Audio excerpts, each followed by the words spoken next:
And good evening, everyone. Nick Weig here with you as we are tracking the election primary here in Nebraska. It is 8 o'clock here in Omaha. The polls have now closed. If you are in line at one of those polling places right now, you can still be allowed to vote, but you need to have already been in line before 8 o'clock. We have full Team Decision 2026 coverage for you tonight.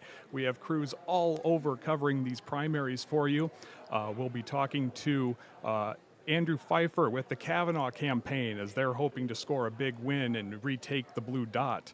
Our Sydney is with Denise Powell, which is also contending with Kavanaugh for that race. But we begin with First Alert 6's Zena Tarr at the Republican gathering where a lot of the candidates have gathered and a lot of their supporters have gathered. Zena, what's the mood there right now as they're getting ready for these results to come in?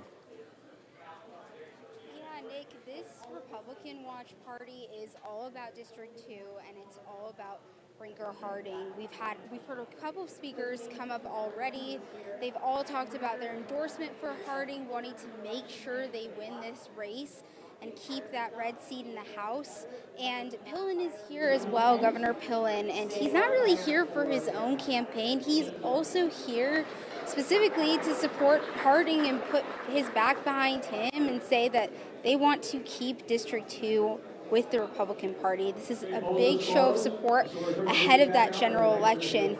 No matter which Democrat wins tonight, the Republicans are showing that they're ready and that they want to compete and that they want to keep this seat. And as one speaker just said, this is not just a state race, it's one that's being watched nationally. I'll send it back to you. All right, Zena, thank you very much. Now we go to our Andrew Pfeiffer. He is live tonight with us following the Kavanaugh campaign tonight. I guess, Andrew, the big question is in this congressional race here for the blue dot, how confident is the Kavanaugh camp now in these final minutes before the first results? Yeah, that's right, Nick. Andrew Pfeiffer reporting live for First Alert 6 streaming here.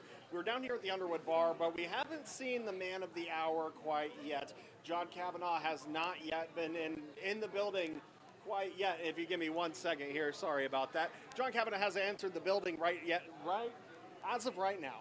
But what I'll do is I'll take a step to the side. I'll let you know what's going on here so far. People have slowly but surely filled the bar, and as you can see, people are lining up, ordering drinks. But like I said earlier, the man of the hour has not showed up yet. But Nick, you brought up a very interesting point, and that is what are the implications for the blue dot in Omaha? So I want to go ahead and talk a little bit about that earlier. We asked John Kavanaugh nearly a month ago when those attack ads came out asking, well, what about the implications for the blue dot? And Kavanaugh said, well, we can fill those seats, we can get the right voters, and we can get Democrats in the right position to where it wouldn't have too much of an effect. But for right now, we're going to wait for John Kavanaugh to walk right through these front doors as those first results come out in just a few moments. So reporting live for First Alert 6 streaming, Andrew Pfeiffer, First Alert 6. All right, Andrew, thank you very much. We are continuing to monitor all of the major campaigns with you tonight as those polls have now closed. We do expect the first results to come in just a few minutes. And we are now going to take you to the Sidney Powell campaign, or excuse me, not to the Sidney Powell campaign, to the Denise Powell campaign with First Alert 6's Sydney Babb. Sydney, as we talk to Andrew, this has been a very hotly contested race, a lot of back and forth between these two candidates among a large field of candidates. So what's the feeling there from the Powell campaign in these last minutes?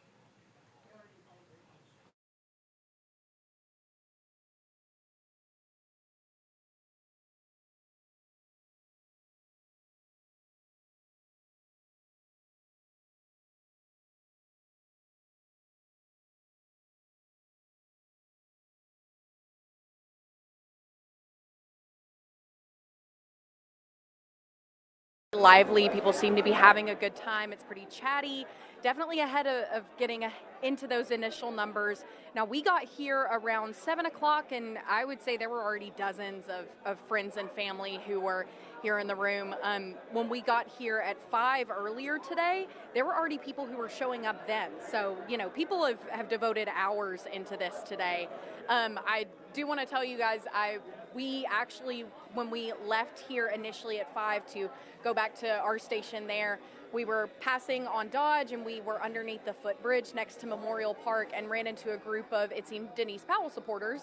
And so we went up to the bridge just to chat with people and kind of see what their thoughts were. And we ran into Powell herself, got to talk to her a little bit, and she told me that she seemed pretty optimistic. She's excited about the thought of potentially putting a Democrat forward here in the primaries after we've had 10 years since Nebraska has had a Democrat that has been in Congress. So again, the energy is definitely lively. We're still seeing people, even just in the last few minutes, start to pour into the room, but we'll be sure to keep you updated as the night goes on. Nick?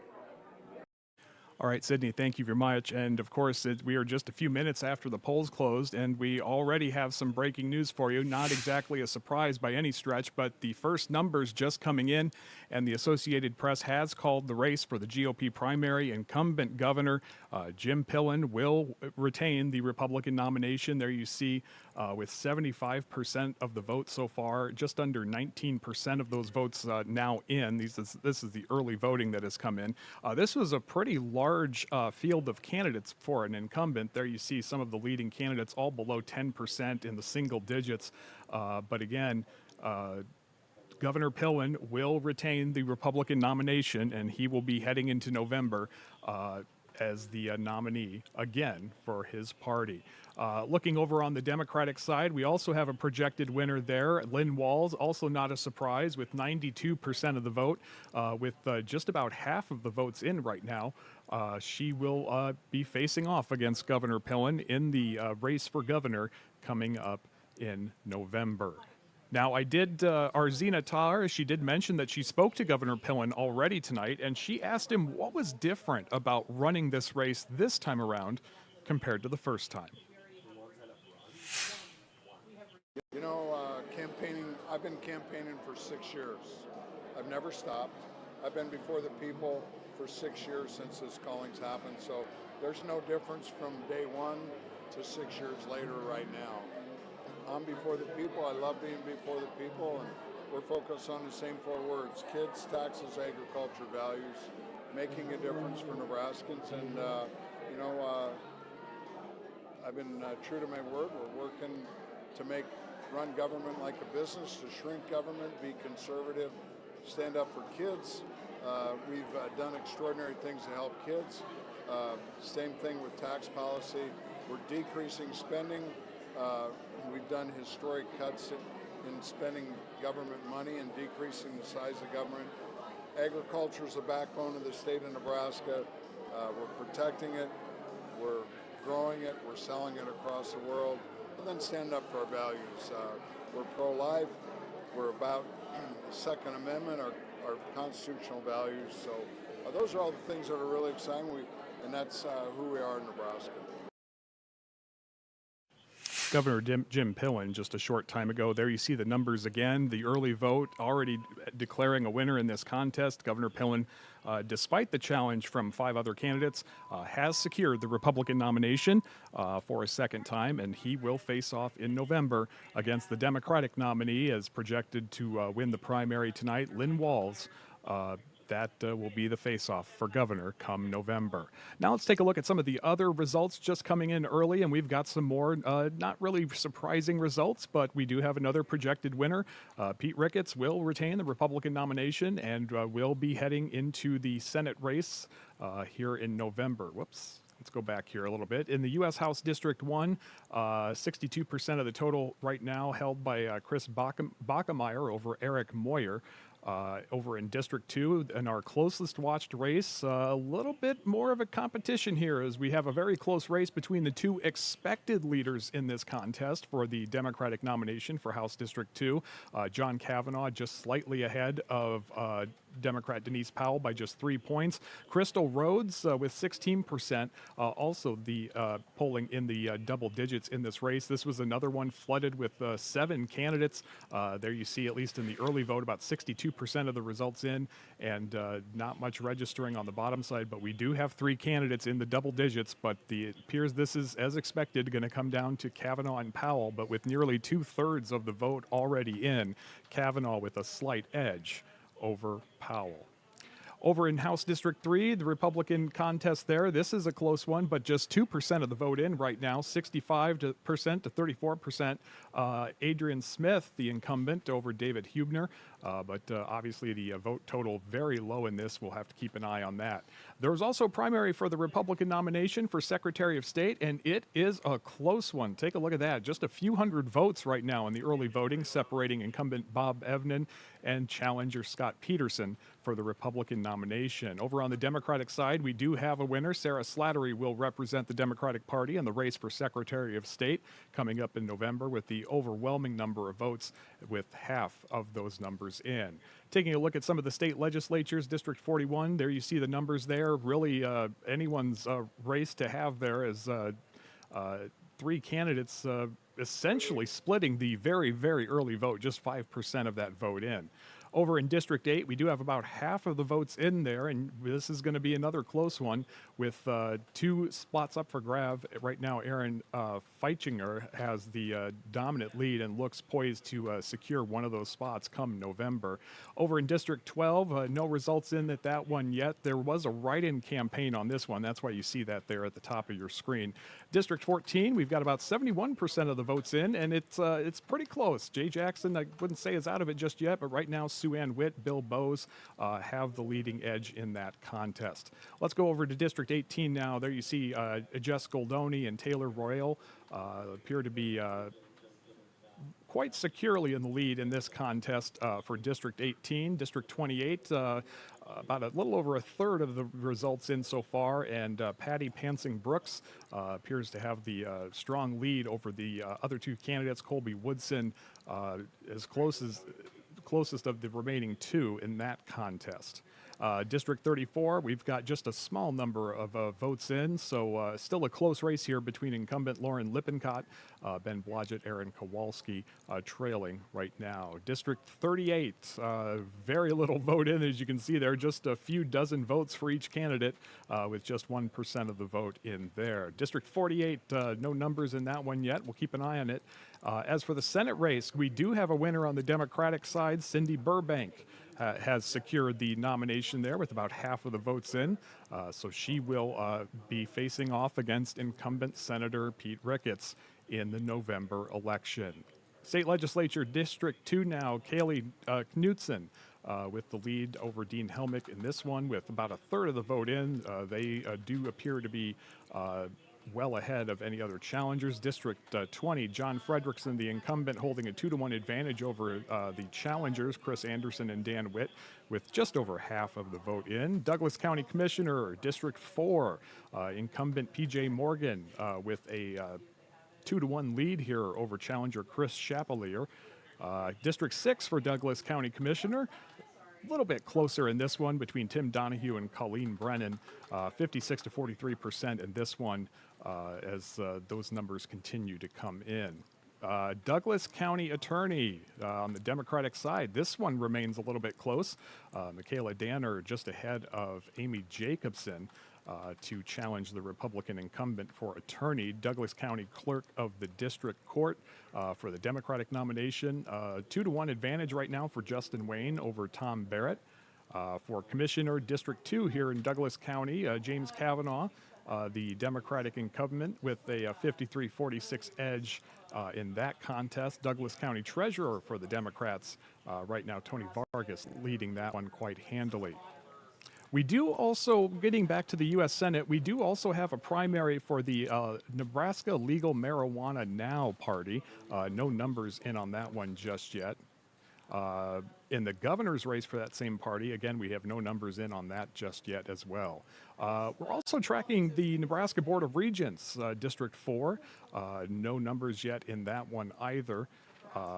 So those are some of the top races that we're keeping an eye on right now as the numbers continue to pour in from across the state. Going back to the top races of the night, as we said, Governor Pillen has retained the Republican nomination, and he will be seeking a new term against Democratic challenger Lynn Walls, who is projected to have secured the Democratic nomination for governor. Over in the Senate, as we said, Pete Ricketts, the incumbent, has secured the nomination. He currently holds, with just under a quarter of the vote total insofar, a 78 to 10 advantage over his closest challenger.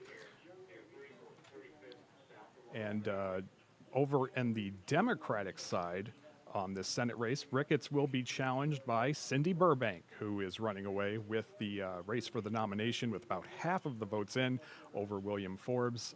Burbank, again, will be the Democratic nominee for Senate in November. So a lot of numbers coming in, particularly on the Democratic side, as the larger counties are getting their numbers in fast and furious. Of course, some of these races a little bit closer than others, so we'll be keeping an eye on those. Of course, one of the other hotly watched races are, as always, the U.S. House races. We do have a winner in District 1, Chris Backemeyer, with a 2-to-1 advantage over challenger Eric Moyer, with just over half of the vote in the all-important District 2 race. Still very, very close with 62% of the votes in. Right now, John Kavanaugh holding advantage over Denise Powell, 39 to 36% of the total votes. Crystal Rhodes there you see with 16%. She is the only other candidate of the 7 in this race that is in the double digits at this time. But again, about nearly 2/3 of the results in, and Kavanaugh now with a slight edge over leading challenger Denise Powell for the Democratic nomination. District 3 on the Republican side, no call on this one yet. Incumbent Adrian Smith, just 5% of the votes in on this one. Smith leading David Hubner by just about 870 votes or so in this early stage of the results for that contest. The Republican primary for Secretary of State, incumbent Bob Evnen, just barely edging out challenger Scott Peterson with just about 20% of the precincts reporting in this contest. Over on the Democratic side, though, Sarah Slattery has secured the nomination for Secretary of State for the Democrats with 91% of the total so far, with 50% of those votes in right now. So right now, the races that we're watching the closest are the Democratic contest for House District 2 you see there, as we're awaiting more numbers to come in on this one. Rather low, with although 62% of the precincts are reportedly in, but a pretty low total there, because if we switch over to the Secretary of State, we've got quite a bit more votes coming in, so we're going to have to see which precincts we're getting from District 2 right now. Obviously, this is a statewide race, so there's more votes coming in from areas outside of District 2, but that is a pretty low total right now, so we will see what can change here with roughly 38% of the votes still outstanding, or the precincts, I should say, still outstanding. There you see we also have a close race now for Secretary of State on the Republican side. Incumbent Bob Evnen still just holding off challenger Scott Peterson with 19% of the vote in on this contest. It is now 8:18, and we've already got quite a few results in for you and quite a few calls, as we mentioned. Governor Pillen has secured the Republican nomination for a second time, and he will be facing off against, for the race for governor, he will be facing off with Democrat Lynn Walls, who ran away with the Democratic primary this evening.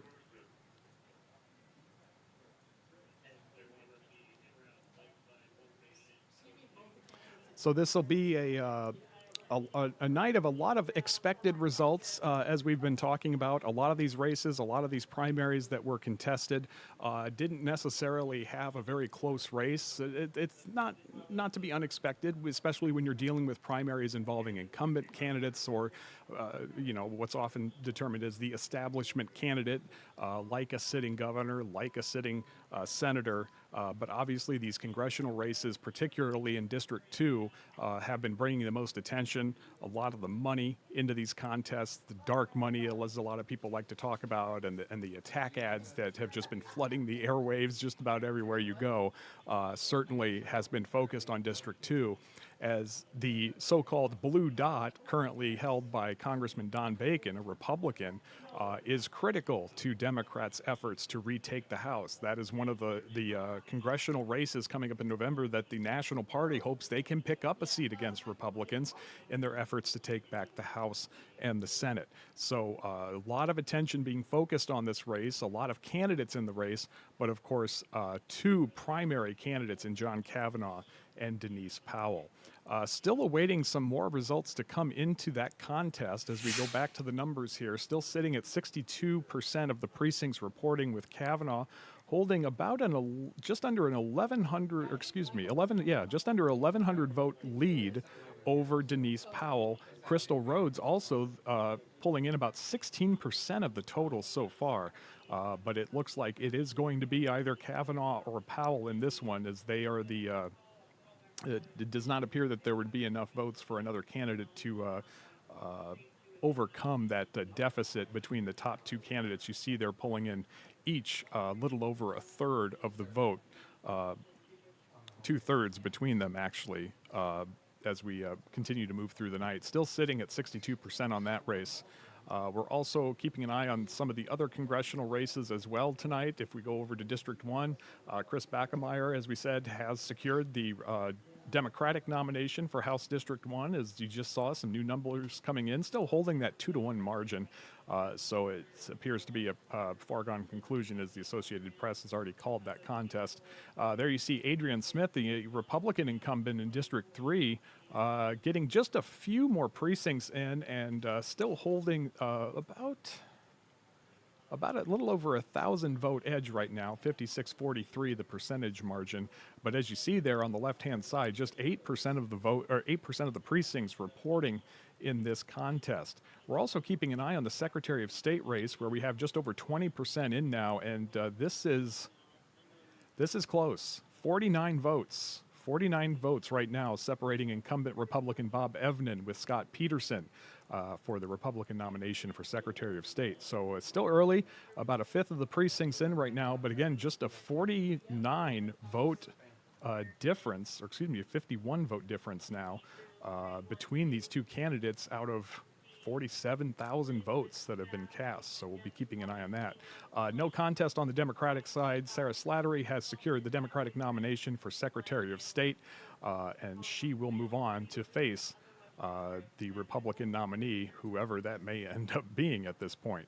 Let's go back now to the Democratic primary for governor. As we said, Lynn Walls will face off against incumbent Republican Jim Pillen, who has handily secured the nomination for a second time with a fifth of the votes in on the Republican side. There you see no other candidate bringing in double-digit support so far in this early stage in a race that featured, there you see, 6 candidates, all 5 of them challenging the incumbent governor.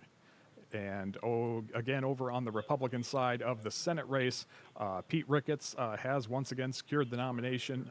He will move on to November again to defend his seat, and that will be against Cindy Burbank, who has secured the Democratic nomination for U.S. Senate. Now let's go back to House District 2 on the Democratic side and see if we've got any new numbers there. No, we're still sitting at 39% of the vote for John Kavanaugh, 36% for Denise Powell, 16% for Crystal Rhodes. Those are the only 3 candidates out of the 7 that are pulling double-digit support tonight, as the numbers are trickling in here. But you see Kavanaugh there holding about an 1,100 vote lead over Denise Powell.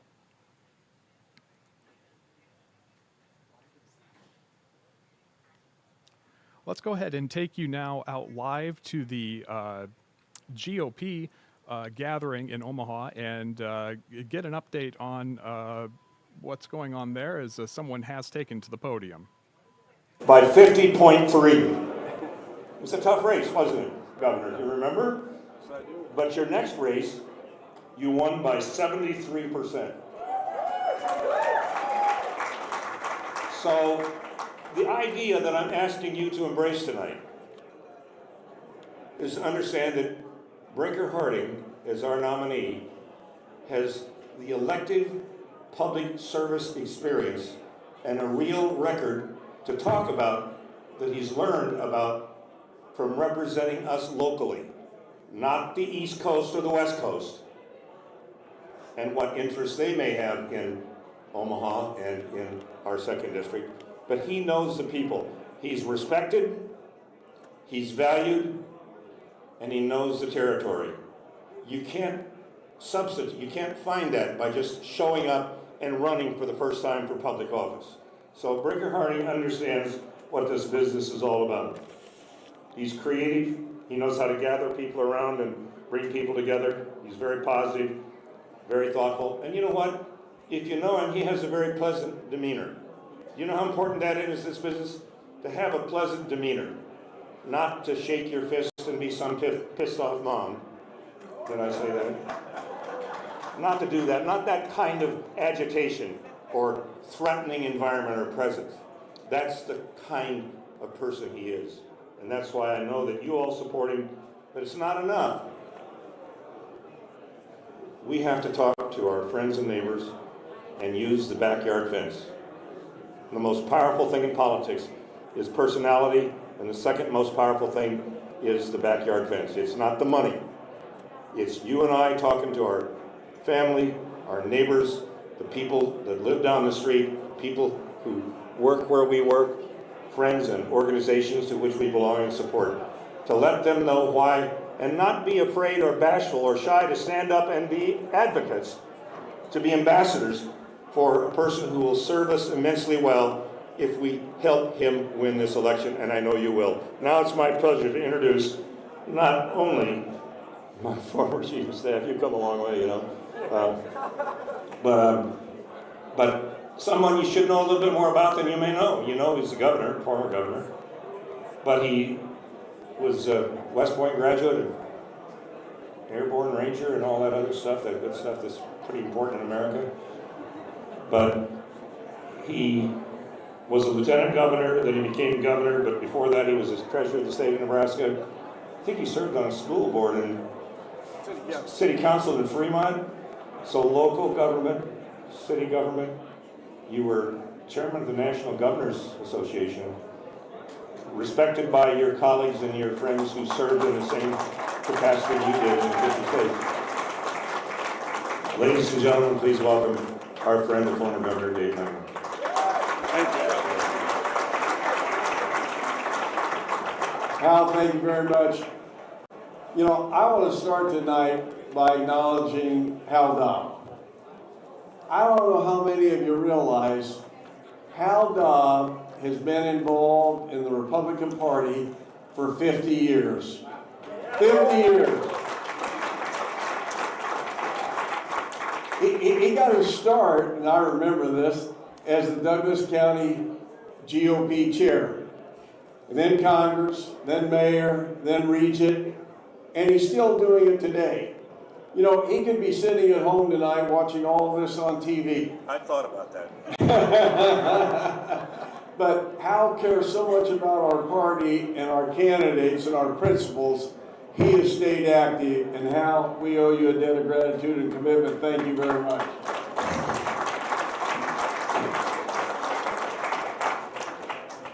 Tonight, I want to take advantage of this opportunity to focus on one issue that's going to allow us to be successful on November 3rd. We've got a great candidate in Brinker Harding, his wife Rebecca and his family. Absolutely. Spouses are critical to our success in any of these races. But the key to winning on November 3rd is turning out our vote. And I want to share with you from my own experience. 20 years ago tonight, we won a race in the governor's primary against Tom Osborne when no one thought we could win. And we won because we had a great campaign team and we had an incredible volunteer force, and we were focused on turning out the vote, and it was a record vote. That's what we've got to do for Brinker Harding and all our candidates here tonight. And it's more important than ever in 2026 because you have to realize this is not a presidential year election. In presidential years, 75% of the registered voters in Nebraska will turn out to vote. In a non-presidential year like this, it's only 55%. Almost half the voters are going to stay home. So we have to really focus on turning out our family, our friends, our neighbors, and this much I can assure you. If we turn out 60% of the Republican vote in Douglas County, Sarpy, and Saunders County, Brinker Harding will be the next congressman from this district.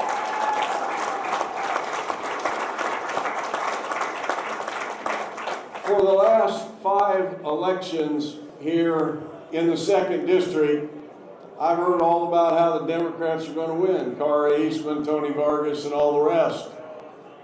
And they never won because we did a great job on turnout. And I don't know where Angie Bacon is right now, but I know she made the difference along with her husband. But that's what's critical. You're going to see in this election cycle, just like in every one of those, every poll is going to show the Democrat ahead. And they never won. And Brinker Harding's going to win this race. And so I challenge all of you tonight. This is just the beginning. We've got to go out and talk to our friends and neighbors across the backyard fence, like Hal said.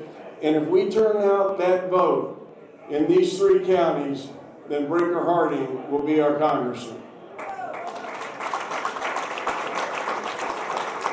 With that, it's my pleasure to introduce our pro-life, pro-Second Amendment, pro-lower taxes governor, Governor Jim Pellin.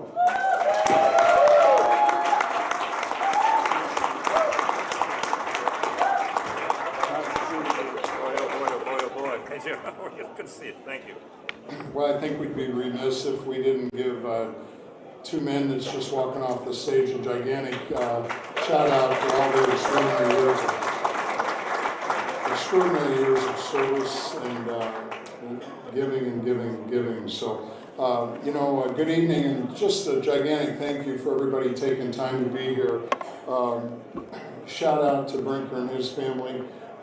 We are really, really excited to get behind you these next 6 months and do everything under the sun to send you to Washington, D.C. to represent Nebraska. It's really, really incredibly important from my view, having the privilege to be the governor of the extraordinary state of Nebraska, that we send people to D.C. that have our values, have our character, have our grit, have our determination. And it's the people of Nebraska. Brinker's the epitome, and it's really going to be important that we all get behind Brinker every day and get it across the finish line in 6 months. It doesn't matter who's ticked off or who's what. It doesn't matter what the other side brings. We're winning, and we can take that to the bank.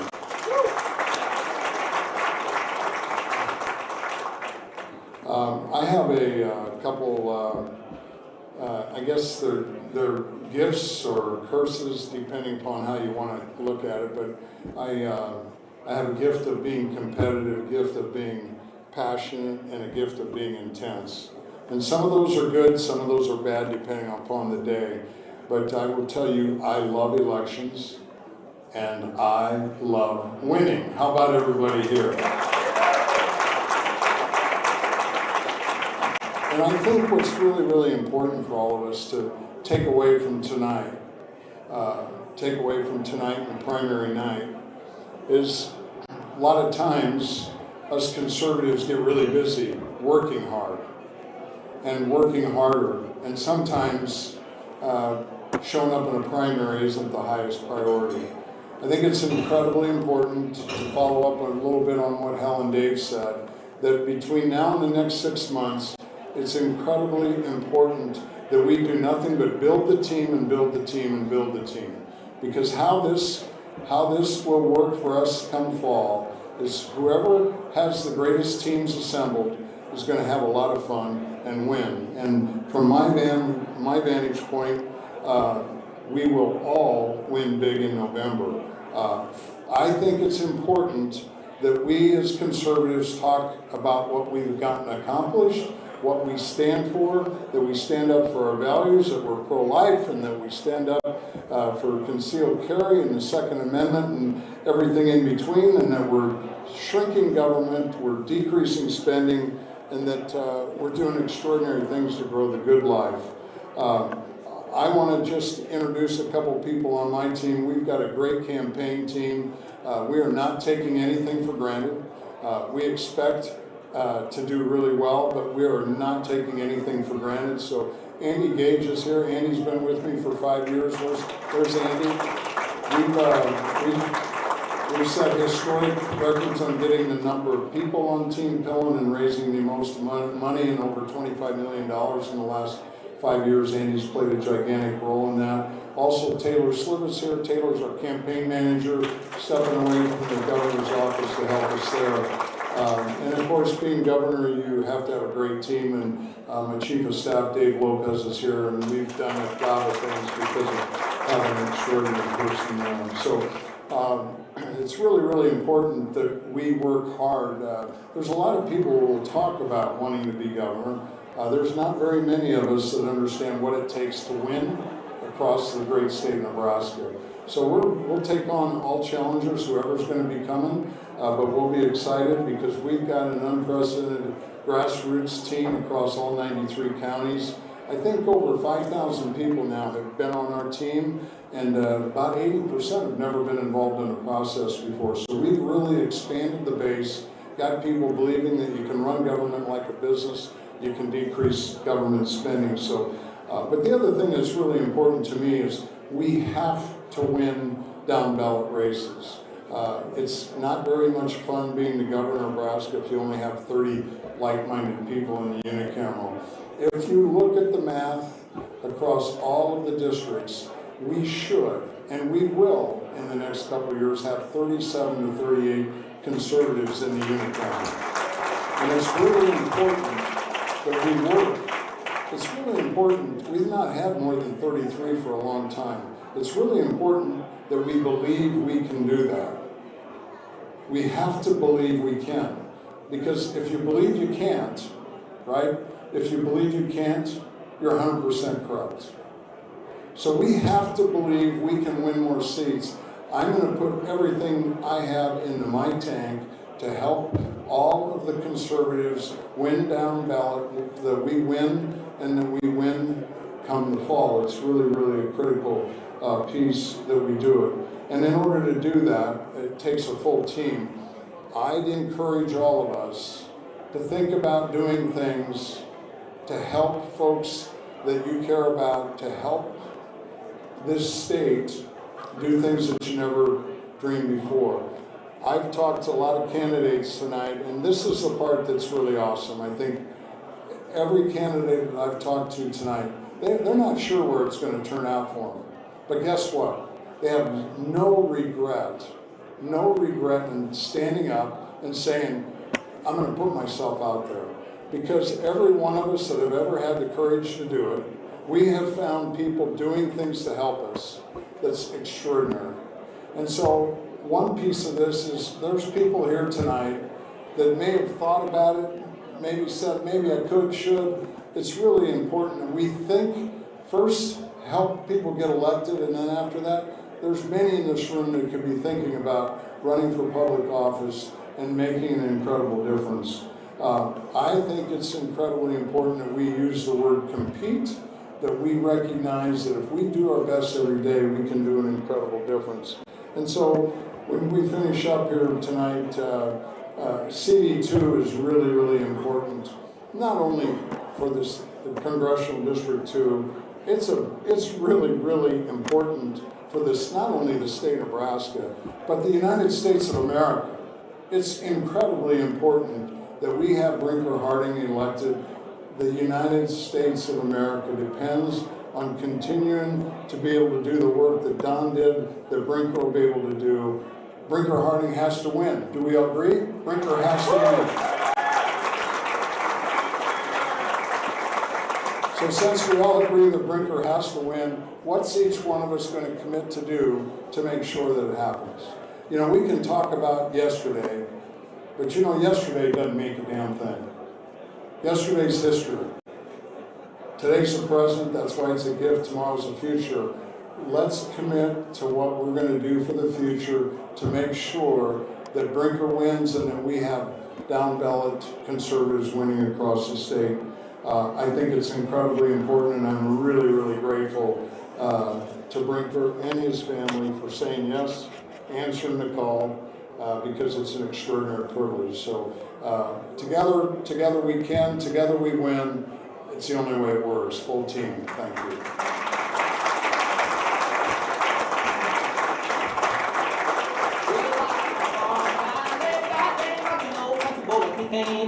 It's early to rise, early in the sack. Thank God I'm a country boy. And there you heard from a number of leading and veteran Republicans here in Nebraska in support of Brinker Harding, who ran unopposed for the Republican nomination in U.S. House District 2. This is going to likely be the closest race we follow in the general election, as Harding will be facing the eventual Democratic nominee. That has yet to be determined exactly who that will be tonight as those results continue to come in. But again, Brinker Harding is the lone candidate on the Republican side running for House District 2.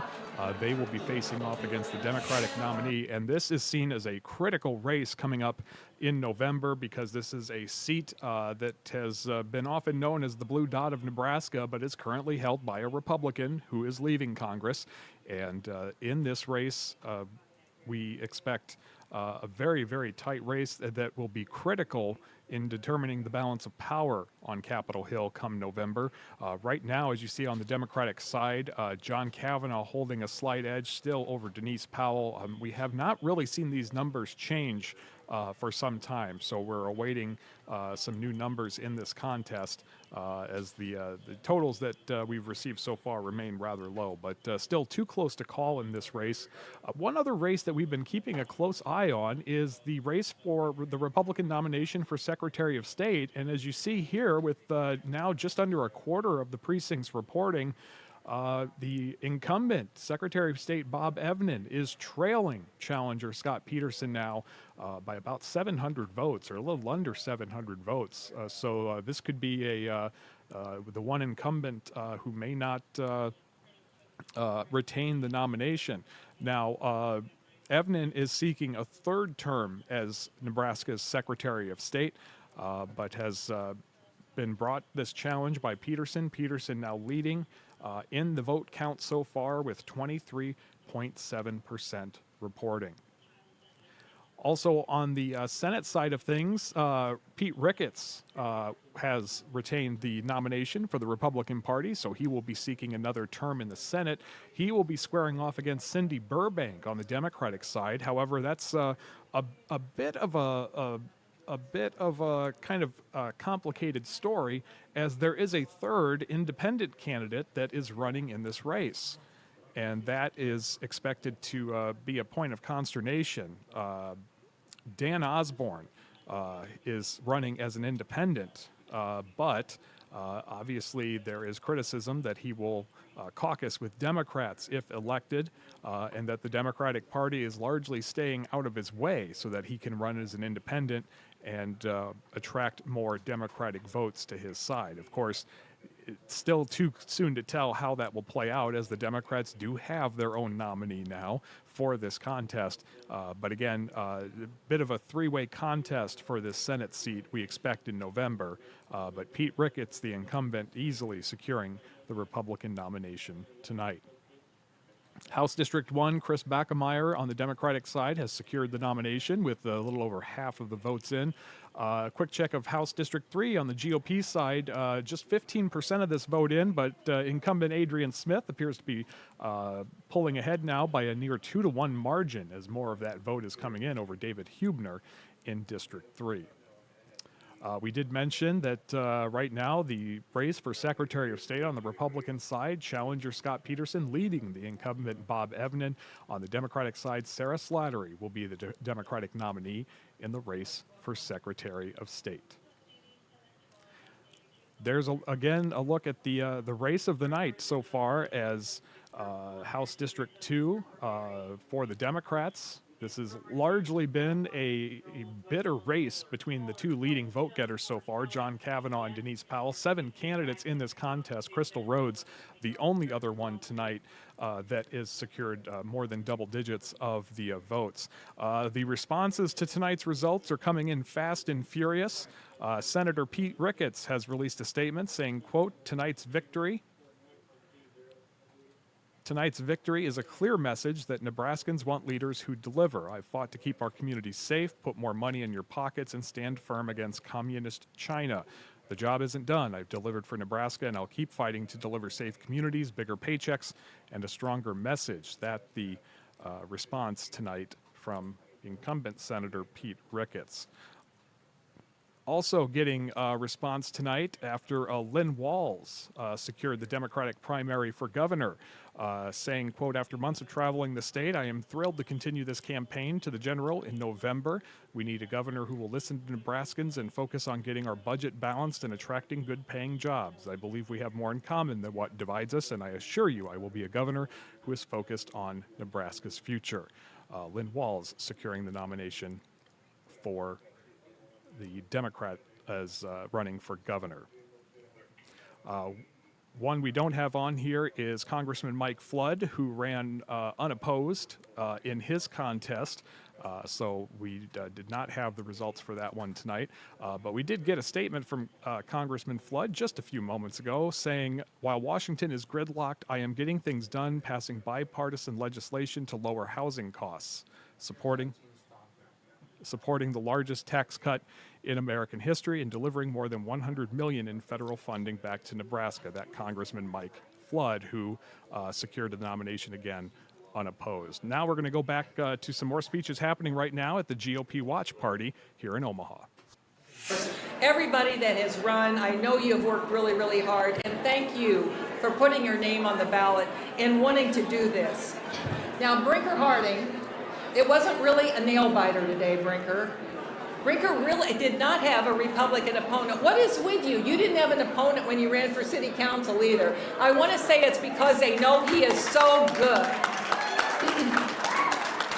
Now, as mayor of Omaha, I started working with Brinker Harding in 2017 when he became on the city council.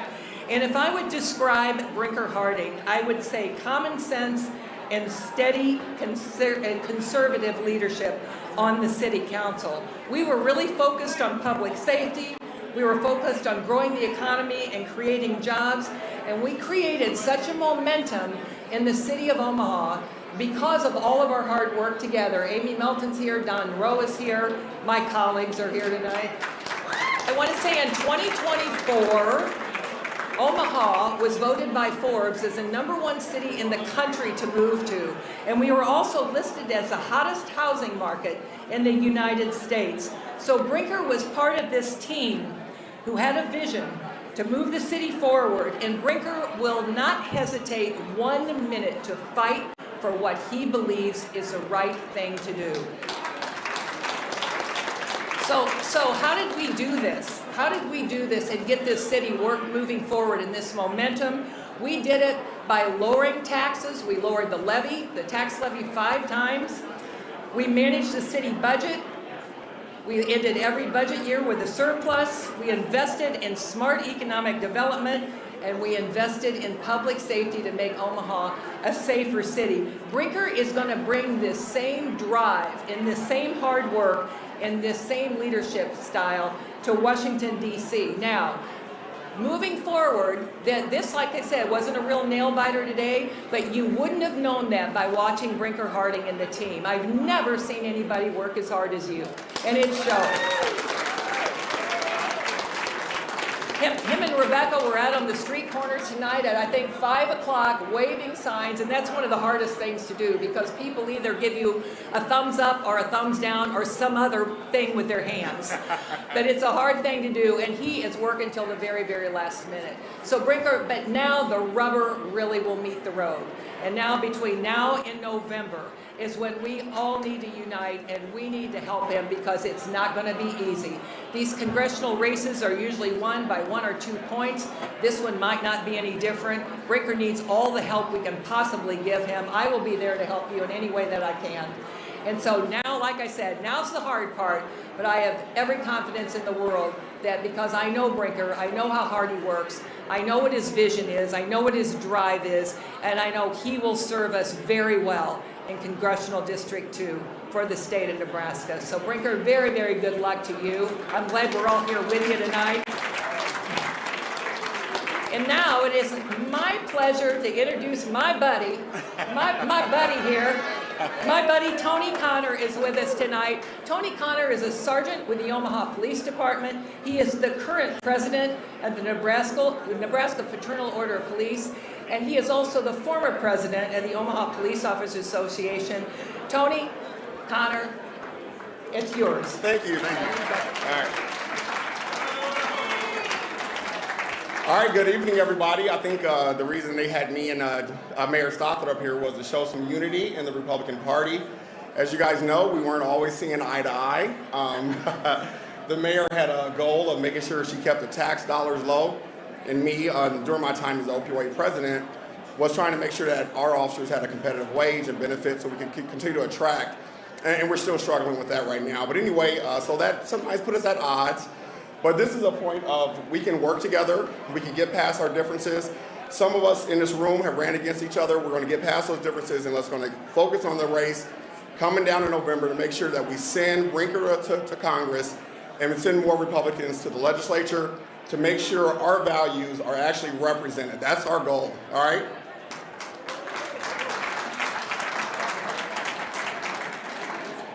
I also, I have privately apologized to Brinker in the past, so I'm going to publicly apologize today. I had approached Rebecca and started flirting with her. I thought it was his oldest daughter. I'm sorry. I apologize now publicly, but Rebecca obviously is very beautiful. Brinker Harding, when I first met him, Amy, and Rich Pauls, may he rest in peace, when I was an opioid president, we started off saying, hey, let's just go to a coffee. Let's just go to lunch, maybe breakfast. Then it was like, hey, let's go to the bar and have a beer. Let's go drink. Because we developed a relationship over those years. Brinker has been solid, one of the most solid Republicans on that city council, honestly, in this entire state, in my opinion. He has.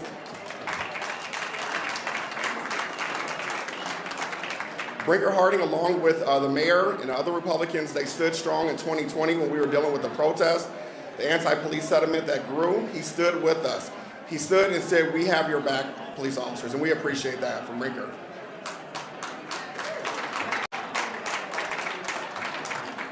So the last thing I'll leave you guys with is, once again, unity.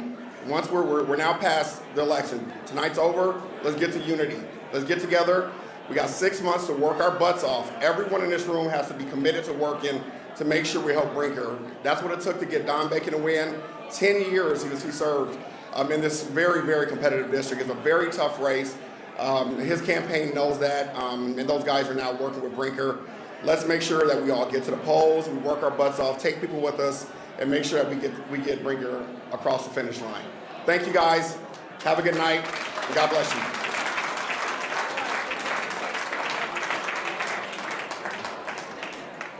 And I would also like to introduce Amy Melton and, Jesus Christ, Don Rowe. Jesus, my brain's not working, sorry.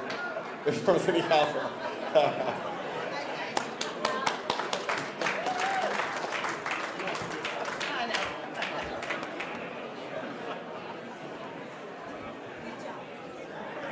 I'll admit it, I'm the junior member of the City Council. My name is Don Rowe. I represent District 5, which is the Millard, Southwest Omaha part of town, and really enjoy doing it. And Matthew asked me, or Derek sent me a text to say, hey, would you mind getting up and just saying a few kind words about Brinker and how he is to work with on the City Council? And it was an easy yes, because there's only one person in this room that loves Brinker Harding more than I do. And I just can't tell you how much respect I have for him and his ability to get things done and to work, to do the work that's needed to get things done. Amy and I were just I guess it's been 2 weeks ago, twice a year we attend a conference called the conservative leaders of America, and Brinker usually comes with us this week, or this month, or this year. He was a little bit too busy to go with us, so Amy and I went down and represented Nebraska. And I will tell you that there are mayors and city council people and county commissioners from California to Rhode Island, from Montana to Texas, that are watching this race with Brinker Harding, and they're throwing all their support toward him. And it's because he knows how to get things done. He knows how to get the work done. And I can't wait to see how he does when he goes to Washington, and is already going to Washington, working across the aisle, making things happen. I was fortunate to be able to sit next to Brinker for 4 years, and he kind of acted as a mentor. Well, maybe not a mentor, but we had some great times sitting next to each other, and we'd spend 2 or 3 phone calls a week, sometimes 2 or 3 phone calls a day, talking about issues that were going on. And I can't tell you how invaluable that was for me, being the rookie city council member on the council. And it really was a big help. He knows how to help get things done. The other person that I love on the Omaha City Council is standing next to me, and that's Amy Melton. And I know she has some great stories to tell about Brinker. She's got a little bit more history, and we're thankful that she's here as well. Thank you, Don. I appreciate that. Actually, it is such a pleasure to serve on the City Council with Don Rowe and Brinker Harding. And I have to tell you, early on, Brinker and I actually sat next to each other when he first got elected. I actually think Pete Festerson wanted to strangle us at times. We had a pretty good time sitting on the end down there. And I can't wait, though, as much as I'm going to miss Brinker Harding on City Council, all the calls, all the issues, the time he takes with constituents. By the way, the time he's taken with my constituents. Sometimes you have HOA meetings or neighborhood meetings, you're out of town, you can't make it to them. Brinker Harding stepped in and he's gone to my neighborhood meetings. He's represented me in my council. You know what? That's what we do for each other. That's what we go out and do, and that's what Brinker's gonna do for us in the 2nd District. I mean, I'm so excited. And you've been listening to the GOP Watch Party tonight with the focus on Brinker Harding, who you do not see in any of our results tonight. That's because Brinker Harding is running unopposed for the Republican nomination in U.S. House District 2, so he is securing the nomination tonight. And the question is, who will he face? This is going to be likely easily the most contested race for House, the U.S. House here in Nebraska, District 2, the commonly known as the Blue Dot, currently held by Republican Don Bacon, who is leaving the House and retiring.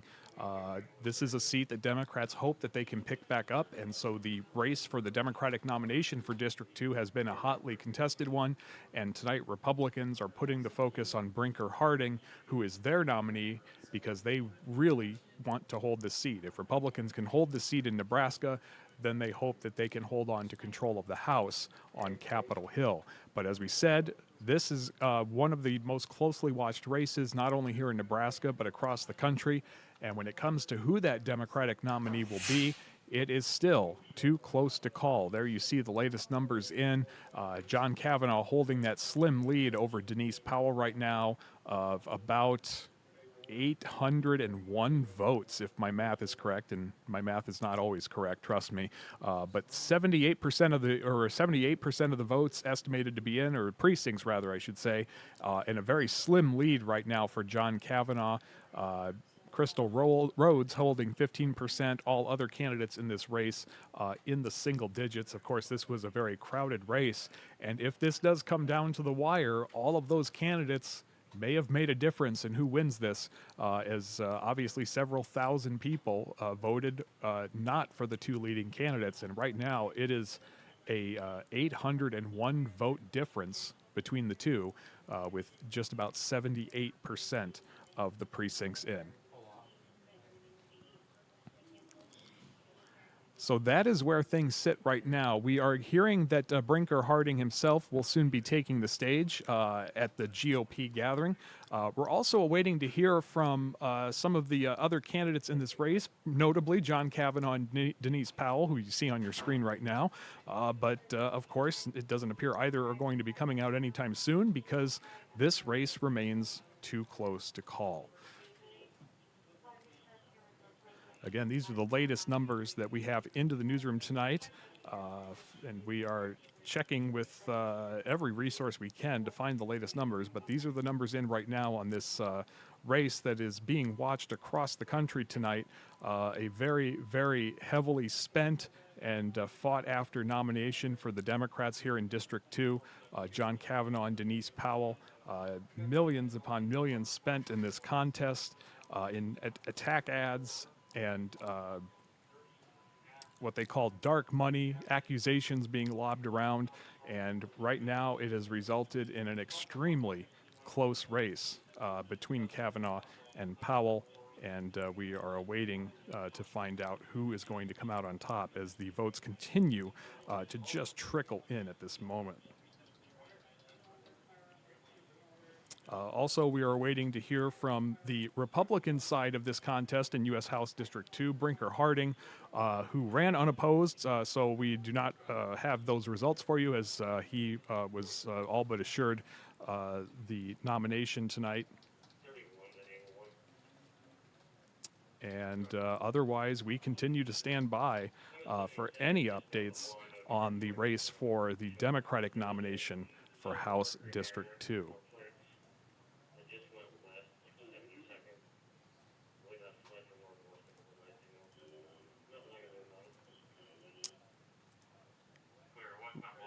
Real quickly, we are going to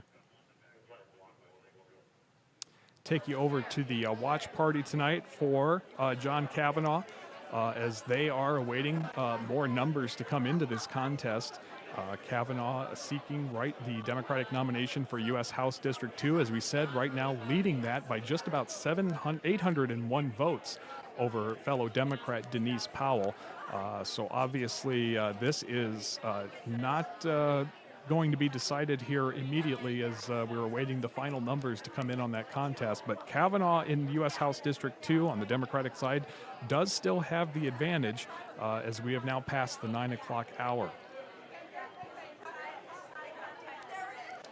We're also monitoring the GOP watch party tonight, where we've already heard from several prominent Republicans here in Nebraska. Most notably, Governor Pillen has already spoken, but he has spoken not about his own victory, but about the importance of electing Brinker Harding. You see there with his name on the podium. Presumably that is his family speaking there right now, about to introduce the Republican nominee for U.S. House District 2. Harding does not know who he'll be facing as John Kavanaugh and Denise Powell continue to lead the race for the U.S. House District 2 nomination tonight. But again, we do expect here in just a minute or two for Brinker Harding to take the stage as he will be seeking to take that seat. Let's go back to that shot now. There we go.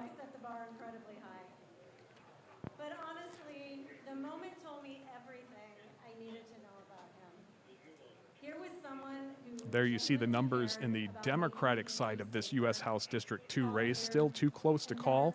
The polls closed just over an hour ago.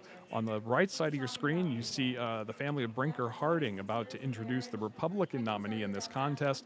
Republicans are seen as critical to win this contest tonight as Harding would retain that seat currently held by Congressman Don Bacon, and winning that seat, retaining that seat for Republicans is critical if they have any hope of hanging on to the House. So the Harding family now introducing the candidate. He is just standing off stage right now. There you see him there live as he is being introduced by his family. And he will be making a speech tonight. No question that he would win the nomination tonight as he was running unopposed. But as you see there on the left side of your screen, it is too close to call still an hour after the polls close for the Democratic nomination in U.S. House District 2, the race here in Nebraska that is getting the attention from across the country, as this is a pivotal race in November in determining who will retain or who will take control of the U.S. House in 2027. Real quickly, as we're waiting for Hardin to take the stage, as we've been reporting, Governor Jim Pillen has held on to the Republican nomination by a wide margin. On the Democratic side, Lynn Walls, an even wider margin. She will be facing the Republican governor in the November election.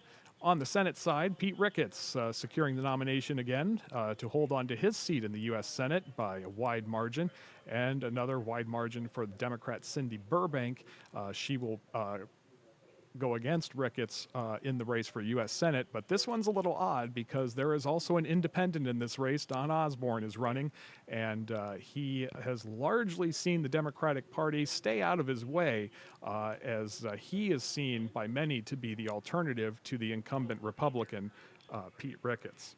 So a three-way race in the U.S. Senate race that we'll be watching come November, but those are the two nominees tonight for the two parties here in Nebraska. One other race we've been keeping a close eye on, and you see it is getting wider. Now 30% of the vote in for Secretary of State, and incumbent Bob Evnen is falling further behind Republican challenger Scott Peterson. Now a near 3,000 vote difference between the two, 35,246 for Peterson, 32,682 for Evnen, the incumbent. So this would be a bit of an upset in the race for Secretary of State. Evnen seeking his third term as Secretary of State. There you see just new numbers just coming in, changing those totals just a bit. The winner of this will face Sarah Slattery for the Democratic nominee for Secretary of State. Now we're going to go back to the GOP party tonight, where Republican nominee for U.S. House District 2 is taking the stage. Brinker Harding secured that nomination as he ran unopposed. He will be slowly making his way to the podium, you see there, and we are still waiting to find out who exactly he will be facing off against. As U.S. House District 2, the Democrats still too close to call. As we see there, 39% of the vote for John Kavanaugh, 36% of the vote for Denise Powell. Taking a closer look at that, Crystal Rhodes, the only other candidate in the race featuring 7 candidates to receive double-digit support. But no matter what, those other candidates in this race, it will be a big question whether or not that is going to influence this outcome, because if this remains this slim of a margin between the top 2 candidates, you see the other 5 pulling in thousands of votes combined may have made a difference in this race. So the wide field of candidates may be playing a role tonight in the outcome of the Democratic nomination for U.S. House District 2. A significant deal with all of the money being spent in this contest and all of the eyes around the country on this race that could ultimately determine which party takes control of the House after the 2026 general election. Again, Brinker Harding scheduled to take the stage at any moment. He will be the Republican in this race for U.S. House District 2. While we await Hardin arriving at the podium, just a reminder, we are still watching this race for the Republican nomination for Secretary of State. Challenger Scott Peterson now ahead of incumbent Republican Bob Evnen for the Secretary of State. The winner of this contest will go up against Democratic nominee Sarah Slattery, projected to be the winner for the nomination for Secretary of State. Back now to the U.S. Senate race here. There you see Senator Pete Ricketts easily securing the nomination for the U.S. Senate. And on the Democratic side, Cindy Burbank easily securing the nomination for the Democrats for U.S. Senate. But again, Don Osborne is the independent running in this race. And this will be a well-funded three-way contest. Republicans not happy about Osborne running in this race, saying that Democrats are staying out of his way, ensuring that he will be their de facto candidate, even though Cindy Burbank is the official Democratic nominee for U.S. Senate come November. Again, we're standing by for Republican nominee for District 2, Brinker Harding, to take the stage. We are also awaiting any new information in the Democratic side of this race. There you see for House District 2. Still too close to call. Probably the only major race I believe we have left, with the exception of House District 3, that is too close to call. However, incumbent Adrian Smith in District 3 pulling away now from challenger David Hubner, so would not be surprised to see a call in that sometime in the near future. The other close race we're watching, again, Scott Peterson, the Republican, challenging incumbent Bob Evnen, has now pulled ahead with about 30% of the vote totals in on that race right now. But again, in the eyes of the nation, this is the race everybody is watching, the Democratic nomination for House District 2, the retiring Republican Don Bacon taking that, leaving that seat open, and this is a critical pickup for Democrats if they hope to take back the House. The winner of this contest will go up against the Republican nominee, Brinker Harding. And there is Harding live now, just taking the stage at the GOP watch party here in Omaha, where he will be delivering his address. And this is the focus of the GOP party tonight, as this is likely to be one of the closest races come November. Now let's listen in there, as you see on the gentleman's phone there, that Harding has taken the stage, and we will be hearing from him in just a moment. And tonight, I stand before you surrounded by friends, by supporters, incredible elected officials, and most importantly, my family.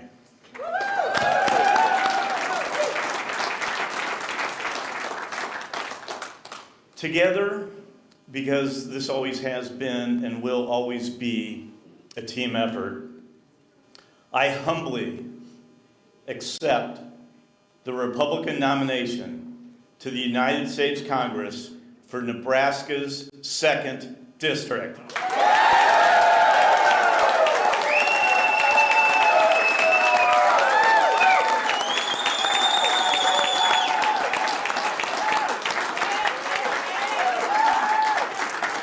While this campaign started, and you saw some of the notes of the number of days, but this campaign officially started 315 days ago. But it started decades before that. I'm so proud to be born in Omaha, Nebraska. It's the greatest city in America to live and raise your family. And here we talk about the American dream. We talk about it a lot in politics and our daily lives. But what does it mean? For me, it's deeply personal. It's the idea in America that if you work hard, you treat people right, and you play by the rules, you can not only achieve whatever you set out to do, but you can leave it for your children and grandchildren to build upon. This American dream started 250 years ago in the city of Philadelphia. It was started by brave young patriots who risked their lives, their fortunes, and their sacred honors to establish a country where we could live to be free. And I stand here today as a product of an American dream born and realized here in Omaha. And on behalf of the family present here and gone before us, I am so humbled by the opportunity to represent this district in the House of Congress. But before I get started to talk about what's at stake in November, I do need to thank a few of the people here tonight. And first of all, my wife, Rebecca, my daughters, Grace and Elizabeth, and my team.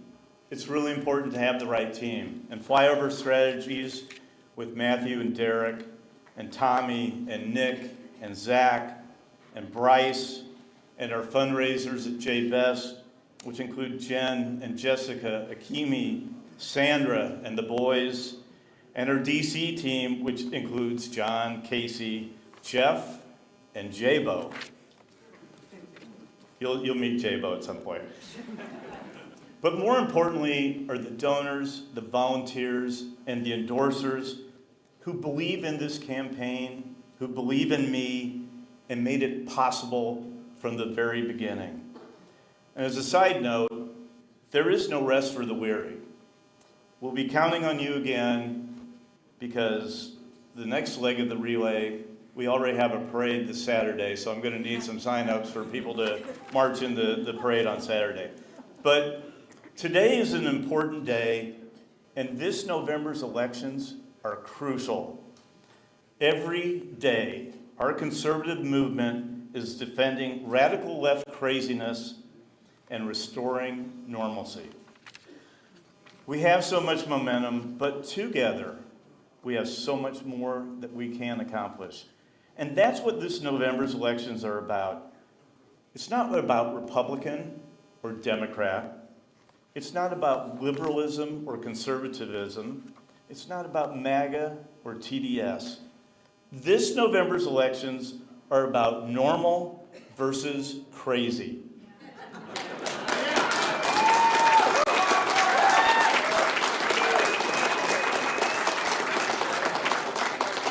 And it's about common sense versus insanity. And here's what I mean. This year, America turns 250 years old. And as I said earlier, our brave founders risked everything to establish the freest, most prosperous, and greatest country known to mankind. But this idea, it centers on a government that delivers for the people and is accountable to the people. Today, it seems that too many in Congress forget what it's all about. Instead of pledging their lives, they stay there for life. Instead of pledging their fortunes, they make a fortune. And instead of carrying themselves with sacred honor, too many govern without integrity. And this is why I am running. To restore our founders' vision from 250 years ago. Let's be honest, if Congress was a career move for me, I'm late to the game.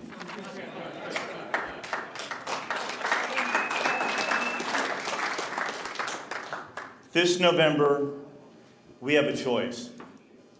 Do we want America's next 250 years to be more like the failed radical left policies of Zoran Mondani, or no, absolutely not, or Gavin Newsom's California?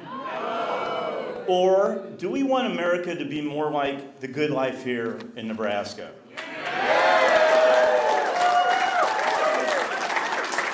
You guys are picking up the cue. This is the audience participation part, so you're doing great. Okay, so stay with me. Do we want our next 250 years to be about crippling inflation? No! Open borders and uncontrolled immigration? No! Socialist handouts? No! Boys and girls bathrooms? No! Transgender surgery for minors? No!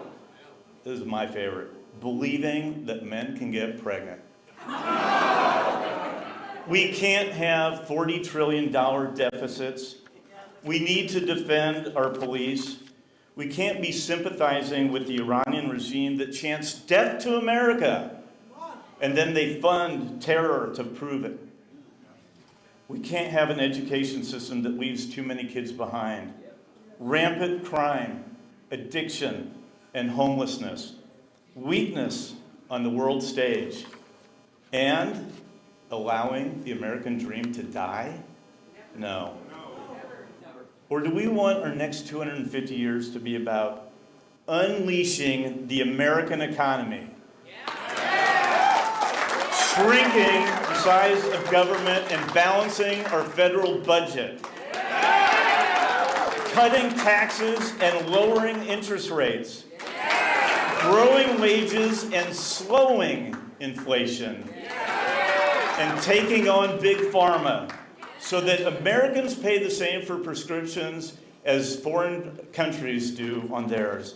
We need to keep our borders safe and secure and deport criminal, illegal immigrants.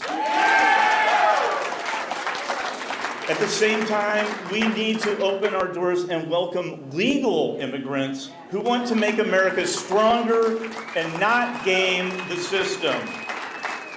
We need to support our veterans and law enforcement, and we need to protect our constitutional rights.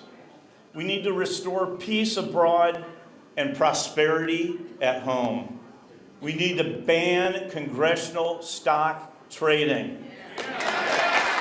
We need to implement term limits so that Congress isn't a career. We need to stop paying Congress if they can't get a budget passed. And we need to provide our kids with the best quality education and, as you saw in the video, require photo IDs to vote. We need to put American citizens in front of illegal immigrants and restoring the American dream that I'm talking about. That promise that if you work hard and you follow the law and you treat people right, you will get ahead for generations to come. My friends, what you might see on CNN or MSNBC, and I doubt you watch that, but normal isn't crazy. Crazy is crazy. Everything I just said, the vast majority of Americans agree with. Even 71% of Democrats agree that you should present your photo ID when voting. On the Omaha City Council and throughout a lifetime in the public and private sectors, I've helped grow Omaha and the economy into the #1 city to move to in America. We have driven our violent crime rates down to 40-year lows, and we've stopped the radical left from the craziness that makes government bigger, our communities more dangerous, our taxes higher, and our lives more unaffordable. I've helped strengthen Omaha, and I want to do my part to strengthen America. I am honored to be the Republican nominee for Congress for Nebraska's 2nd District. Together, we will carry the torch for the Republican Party on the front lines for the battle of the House, and we will make sure that we ensure a majority.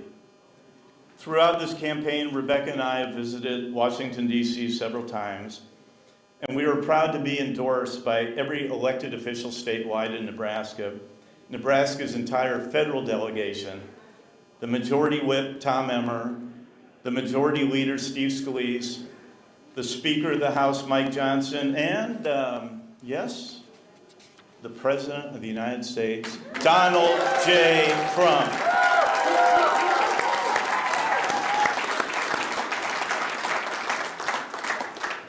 Some people have written this race off, but the support that we have, as I mentioned, from the state and national is incredible. And they know we can win. They know we will win.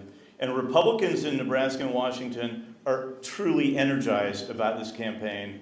And they know whoever the Democrats put up from their circus primary tonight, we will beat them come November.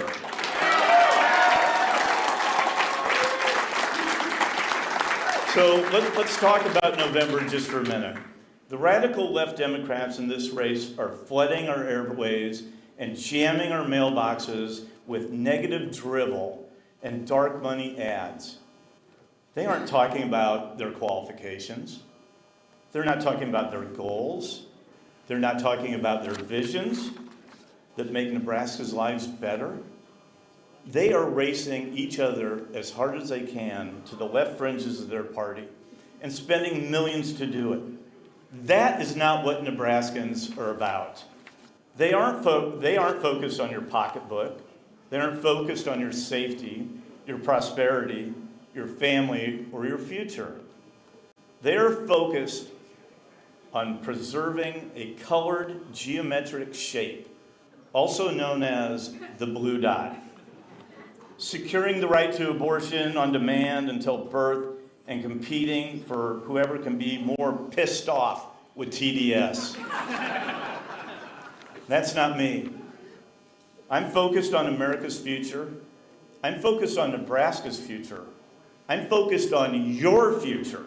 And together, we will grow an economy that works for everyone, not a government that depends on you. We will make America stronger and more secure, just like we've done here in Omaha. And we will make Washington, D.C. more accountable to the people that they represent by banning stock trading, implementing term limits, and guaranteeing that when Congress doesn't pass a budget, they won't get paid. As America turns 250 years, my message is one of patriotic and an optimistic dad. I cut the last line out, said something about a pissed off mom, but I'm trying to be sensitive. But that's what Nebraskans deserve. And that's the attitude I will bring to me every day in Washington. As a unified Republican team, we will win this seat in November, and we will defeat the radical left.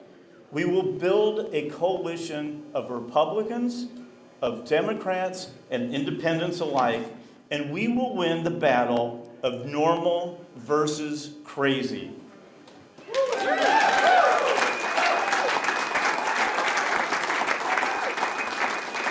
I am so thankful to have your support, Rebecca, Elizabeth, Grace, my team.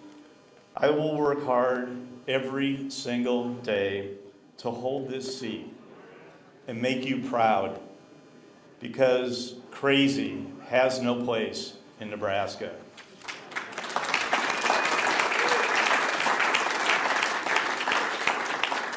Thank you. God bless you. God bless the United States of America. Now, let's go win this thing.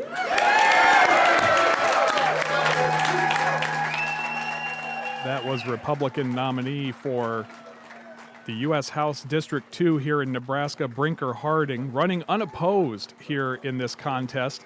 But a lot of attention by the Republican Watch Party tonight being put on this contest, because Harding is facing off in a district currently held by Republican Don Bacon, who's retiring and could go to a Democrat come November. And that is why the race for that contest has been so close. These are the numbers in that race for the Democratic nomination for U.S. House District 2. It remains too close to call. The two leading candidates we expected coming into tonight are just about little less than 800 votes apart right now, John Kavanaugh and Denise Powell.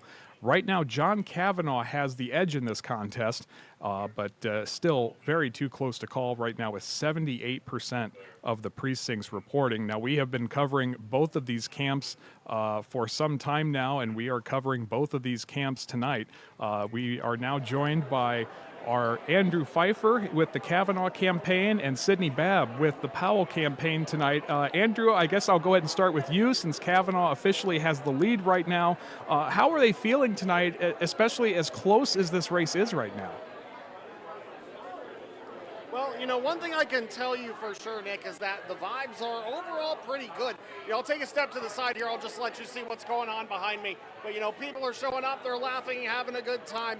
But here's the thing. We still haven't seen the man himself. There is no John Kavanaugh yet, as he has not made his appearance as those numbers have come in. But, Nick, like you mentioned earlier, I wanted to talk about those numbers a little bit more with you as we are heading closer to that 10 o'clock hour. We won't be until 9:45 until we'll see that new wave of results. But like you said, as we saw just moments ago, Kavanaugh does have a very narrow lead by nearly 1,000 votes. And that gap seems to be closing, and it is very, very close. Like you said, too close to call.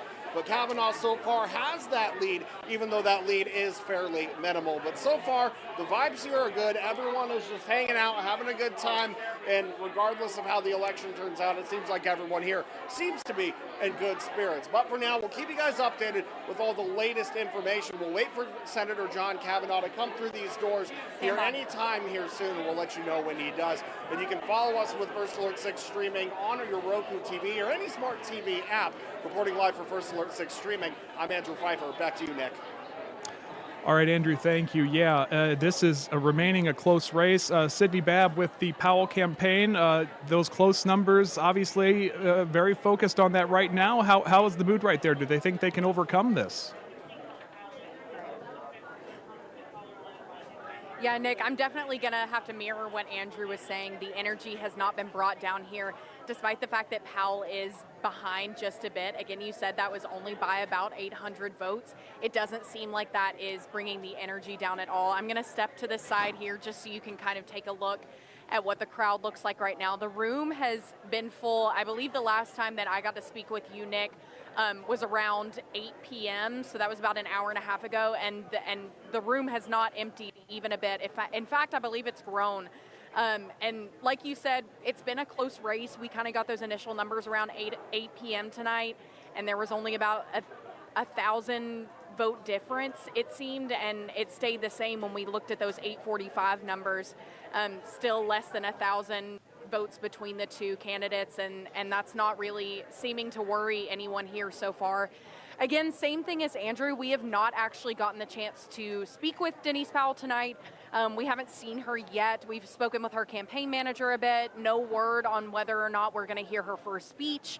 Hopefully we'll get to speak with her at 10 tonight, but we'll just have to let you know. But again, we know that this race is an incredibly important one. This Democratic primary position is important to the candidates because, as we know, it's been a decade since Nebraska has sent a Democrat to Congress after Don Bacon retired. That kind of opened up a new possibility for the people who are running today. So we'll be sure to keep you updated tonight. But again, the energy has not changed. If anything, it's gotten even more positive from here. Nick? Sydney, thank you very much, and thanks to our entire team tonight that is monitoring these races for us. Again, the U.S. House District 2 remains too close to call tonight. The winner will be taking on the Republican nominee in this hotly contested race that could have a pivotal role in which party controls the U.S. House after the 2026 midterms. Here's a look at the latest numbers we have in on this race, largely unchanged over the last several hours, the last several minutes. John Kavanaugh maintaining that lead tonight by just a few hundred votes.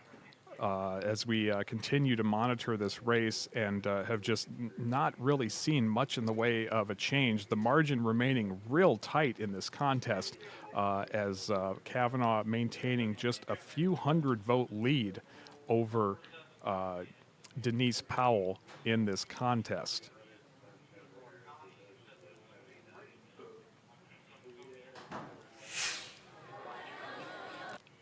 There you see the watch party tonight as people are still gathering there. We'll go ahead and get off of that there as it looks like Sydney's about to do an interview, so we'll let her do that. But again, the contest very close here. Let's go back to those numbers here. I'll pull those up for you. There we go. Right now, Kavanaugh holding that lead, a 3-point advantage in a very low vote count right now. Just under 40,000 votes total have been counted so far. It appears we should get hopefully an update here not too long from now. Let me just double check that. Okay, we're hoping to get an update here in about 10 or 12 minutes on these numbers, but right now Kavanaugh holds about a 700 plus vote lead over Denise Powell. We should see some new numbers come in within the next 15 minutes, so we will be keeping an eye out for that as these numbers continue to come in. But right now, Kavanaugh with a slim advantage. If this race ends up as close as it is right now, all of the other candidates, the 5 other candidates in this race, will have played a pivotal role. With the trailing candidate here with just 98 votes counted so far. But you see Crystal Rhodes in the 3rd position, 15% of the votes so far. That fracture, that number of candidates in this contest may have played a enormous role in who ultimately will be the nominee for the Democrats. As you see, plenty of votes for that were cast not for Kavanaugh, not for Powell, but for somebody else in this race, one of the 5 other candidates, far outpacing the margin between the 2 leading candidates.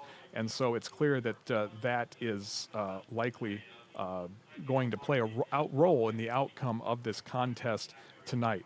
Of course, still a lot to be said as we expect more totals to come in here in about 12 minutes and then possibly more after the 10 o'clock hour. But we will see if these margins change at all as more votes are counted. here in the District 2 portion of Nebraska. Now, one other contest we've been keeping an eye on is this one for the Republican nomination for Secretary of State. Two-term incumbent Bob Evnen now trailing by several thousand votes of Republican challenger Scott Peterson. Just about 37% of the votes have been tabulated so far, but as you can see, a pretty sizable lead that may be difficult to overcome depending on exactly how many Republican votes remain to be counted. So this could be seen as a bit of an upset, as incumbent Bob Evnen now sizably trailing Scott Peterson for the Republican nomination for Secretary of State. The winner of this contest will face Sarah Slattery, who secured the Democratic nomination for Secretary of State tonight with an overwhelming majority of that vote. Another race we've been monitoring, incumbent Adrian Smith, that was locked earlier in a dead heat here with challenger David Hubner, has pulled away by a near 2-to-1 margin, and the Associated Press has called this race now. So incumbent Congressman Adrian Smith has secured the nomination once again, and he will move on to the midterm elections in November. Over in U.S. House District 1, Chris Backmeyer securing a near 2-to-1 advantage over Eric Moyer to win the Democratic nomination for U.S. House District 1. U.S. House District 2, though, remains the race of the evening, as this remains too close to call. One of two major races we're watching tonight that remain too close to call. Again, a lot of money, a lot of attacks, a lot of effort by the two leading candidates in this. But Crystal Rhodes and 4 other candidates pulling thousands of votes away from the leading 2 candidates, and that may make a significant impact in the ultimate winner in this contest, as the winner will go on to face the Republican nominee in this contest that ran unopposed. Brinker Harding will be the Republican nominee for this contest, and this is a Republican seat that Democrats think they can pick up in the U.S. House, and if they do, it will be a significant step for Democrats if they want to win back control of the U.S. House in November. So this is the closest watch race in Nebraska tonight across the country. And the country and Nebraskans are still waiting to find out who will be the name on the Democratic ticket for U.S. House District 2. We hope to get some updated vote totals here in the next 10 minutes or so. We're standing by for that. Not sure how much more is left to be counted. There's just under about 40,000 votes total in this race that have already been counted. I believe we were getting reports, I think Gina was telling me 24% turnout in Douglas County.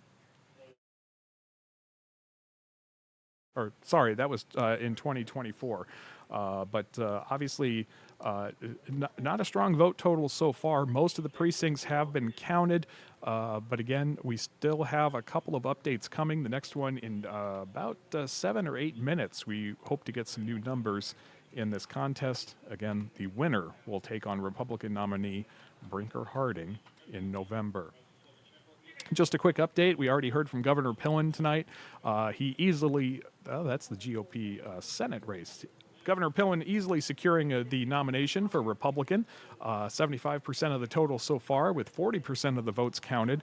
The governor will be facing off against Democratic challenger Lynn Walls, who was widely expected to win this contest. The 91% of the total, with just under 70% of the vote in. Governor Pillen has received a lot of criticism from within the party, but doesn't appear to be damaging his ability to get the nomination. No other candidate in this race, 6 candidates total. Governor Pillen, the only one to earn double digits of the vote. Now, earlier, our Zena Taher spoke with Governor Pillen and asked what's different about running this time over the first campaign. You know, campaigning, I've been campaigning for 6 years. I've never stopped.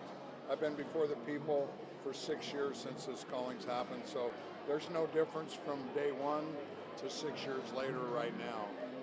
I'm before the people. I love being before the people, and we're focused on the same 4 words: kids, taxes, agriculture, values, making a difference for Nebraskans. And you know, I've been true to my word. We're working to make run government like a business, to shrink government, be conservative, stand up for kids. We've done extraordinary things to help kids. Same thing with tax policy. We're decreasing spending. We've done historic cuts in spending government money and decreasing the size of government. Agriculture is the backbone of the state of Nebraska.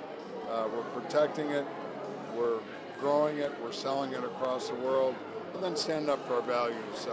We're pro-life, we're about the Second Amendment, our constitutional values. So those are all the things that are really exciting, and that's who we are in Nebraska.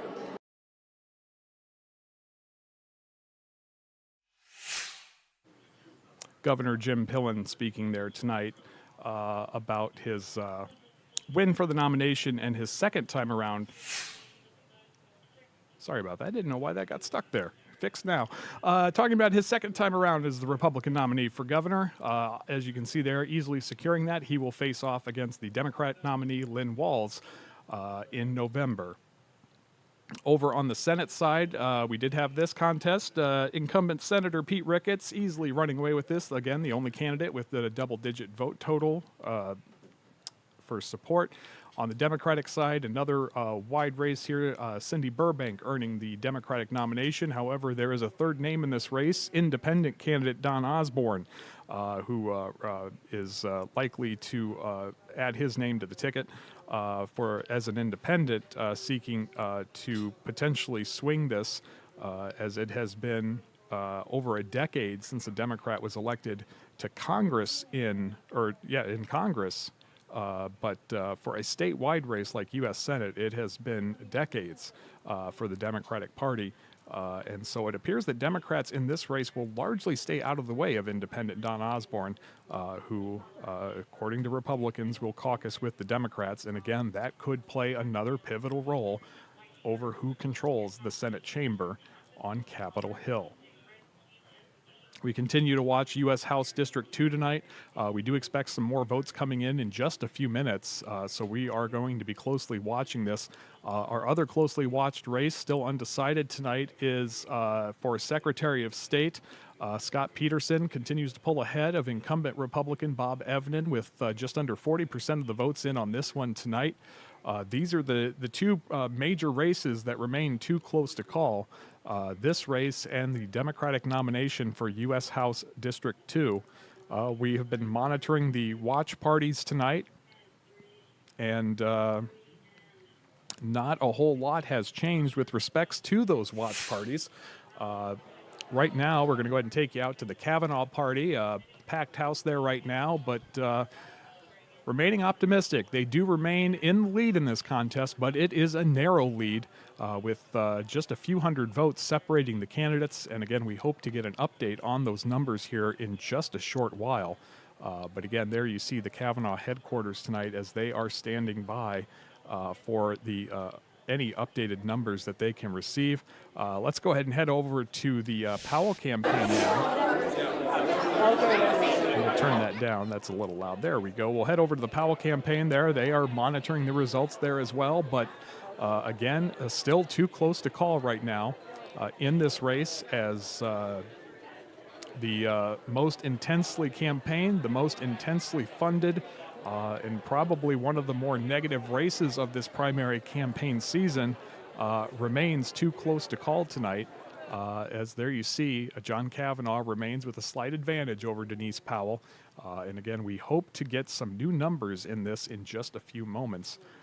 This will be critical in determining the outcome of this race. As you see, there are a total of 7 candidates. These are the top 4. These are the bottom 3 by order of vote totals.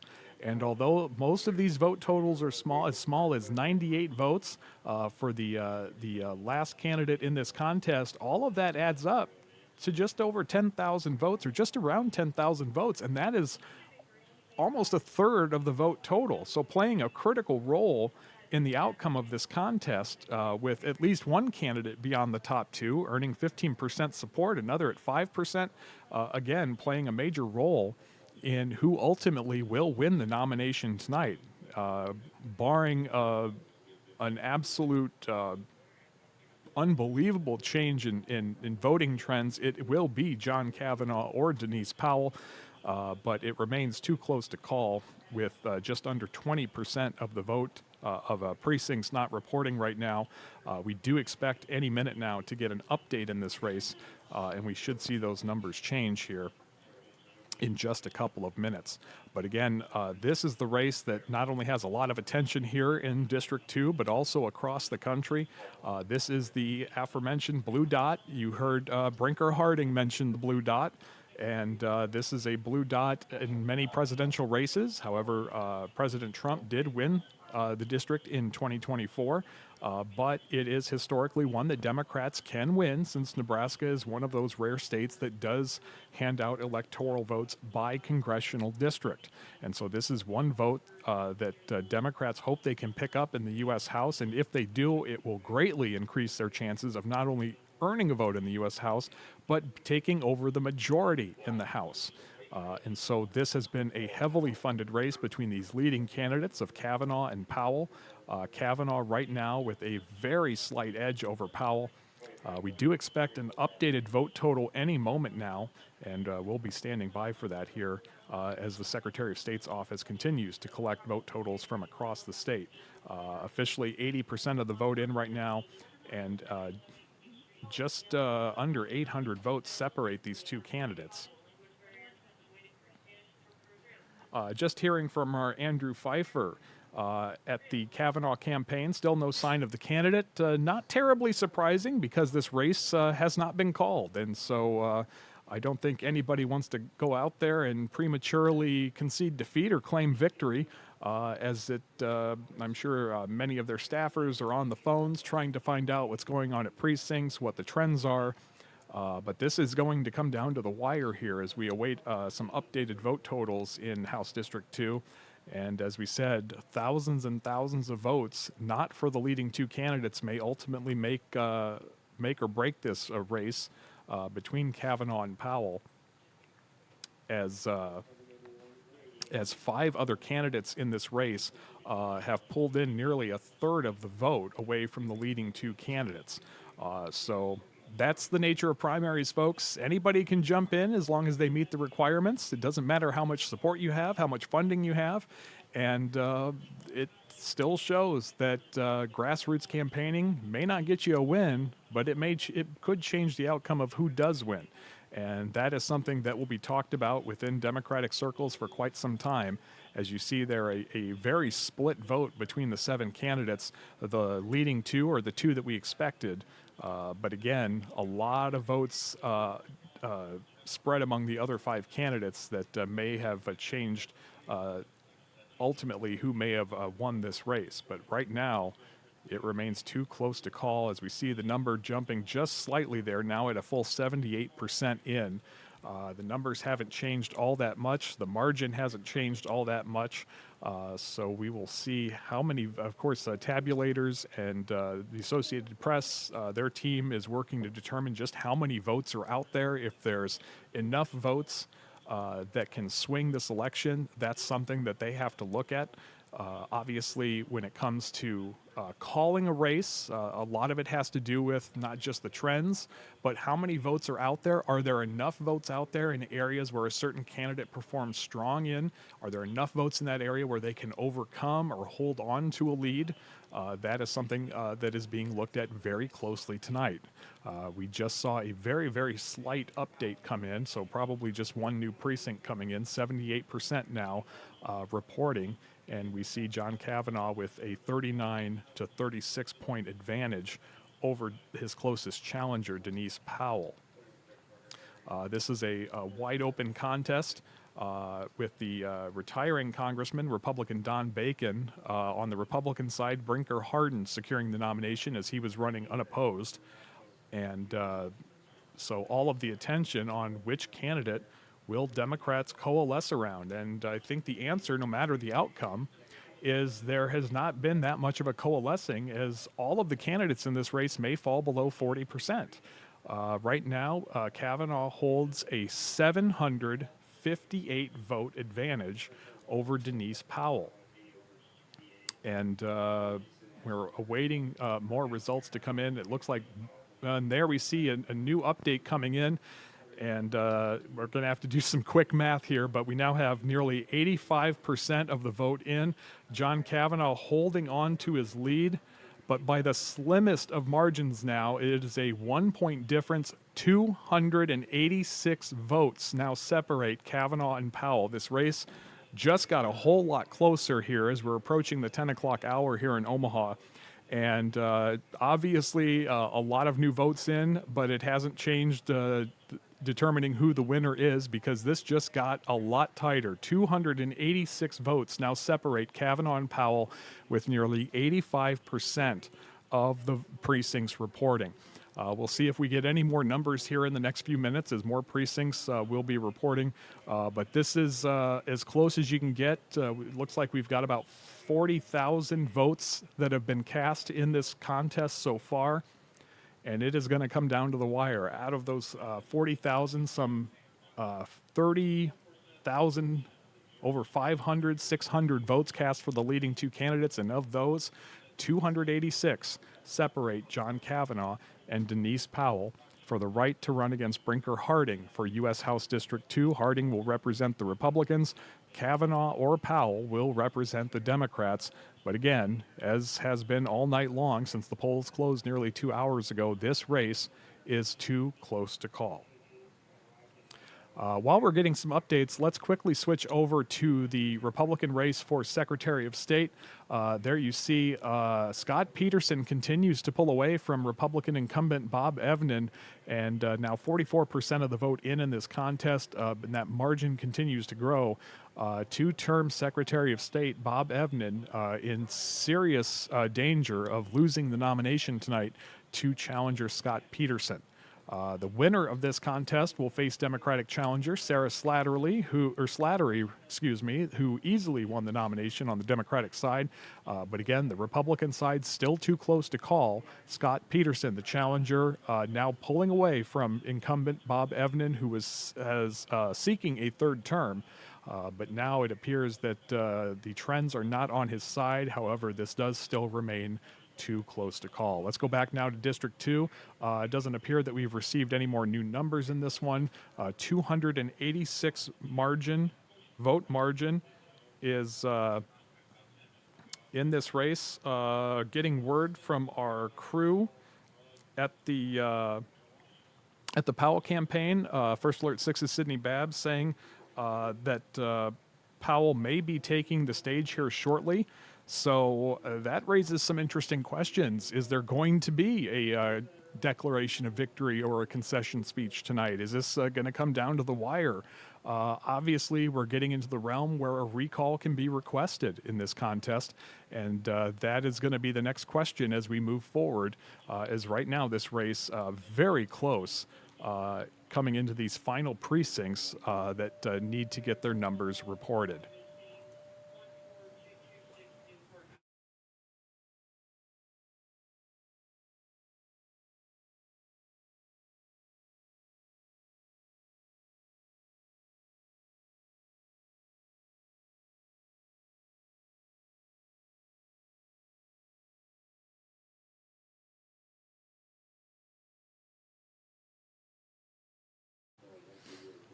Again, the latest numbers that we have in right now, and they have not changed now for some time.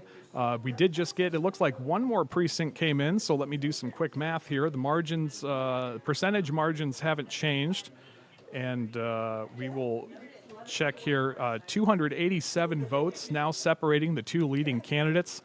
So with another precinct reporting, that margin really hasn't changed much at all. 287 votes separating John Kavanaugh and Denise Powell at this time.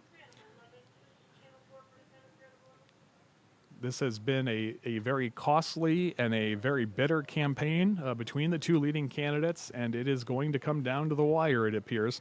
Again, hearing from our own Sydney Babb that Denise Powell may be taking the stage shortly. When and if she does, we will certainly bring that to you, as this race may not be decided tonight, or it may at least leave the prospect of a recount, as these candidates now very, very close together in the vote total right now. 287 votes separating the two. And there you see that on your screen. And so this is going to come down to the wire. As I said, we are standing by. It appears that Denise Powell may be taking the stage shortly to address her supporters tonight. And we may see a speech from her. We may see a speech from Kavanaugh basically saying, we're going to have to sleep on it and see what comes out of this. But right now, Kavanaugh unofficially has the lead with that 287 vote advantage in the initial count of the precincts. But still, just over 15% of precincts remain out there. And obviously, there are enough votes to that could still swing this, as the Associated Press has not made a call in this race. So this raises the question, does state law require automatic recounts? Well, the answer is yes, when the margin is separating the winning candidate from the second place finisher is less than or equal to 1%, and that is the case here. The margin is 2% in races with fewer votes cast, but in this case, it's the 1% margin. If it does go just beyond that 1%, a candidate can request a recount within 5 days after the canvass. But again, right now, it is beginning to look like this Kavanaugh-Powell race, without a major shift, could see a recount in this, as, again, 287 votes separate the two leading candidates. Neither of them appear to be reaching the 40% mark, so a very divided party vote here, as you have the two leading candidates with all of the support and the financial backing, each earning just over a third of the vote, and then all of the other lesser-known candidates also earning just under a third of the vote. A sizable number of votes for the lesser-known candidates, obviously having an impact in this race. Which way it could have gone with one or two fewer candidates, no one will ever know. But this just goes to show you that no matter how much money is spent, there are many other variables that go in to determining the winner in a contest, whether it is a general election or, in this case, a primary. So again, 287 votes separating the two candidates right now, with 84.7% of the precincts reporting. Not sure if we're going to be getting any more numbers here in the next few moments, but we do expect at the very least another update within the hour. And we have our newsroom and our entire team tracking this situation. Again, we're standing by for Denise Powell, who may take the stage here. We're also standing by for John Kavanaugh and seeing if he will give a speech tonight. It looks like, though, barring a major shift in these last votes, that there is a good chance that this race for U.S. House District 2 could go to a recount before we find out who the Democratic nominee may be.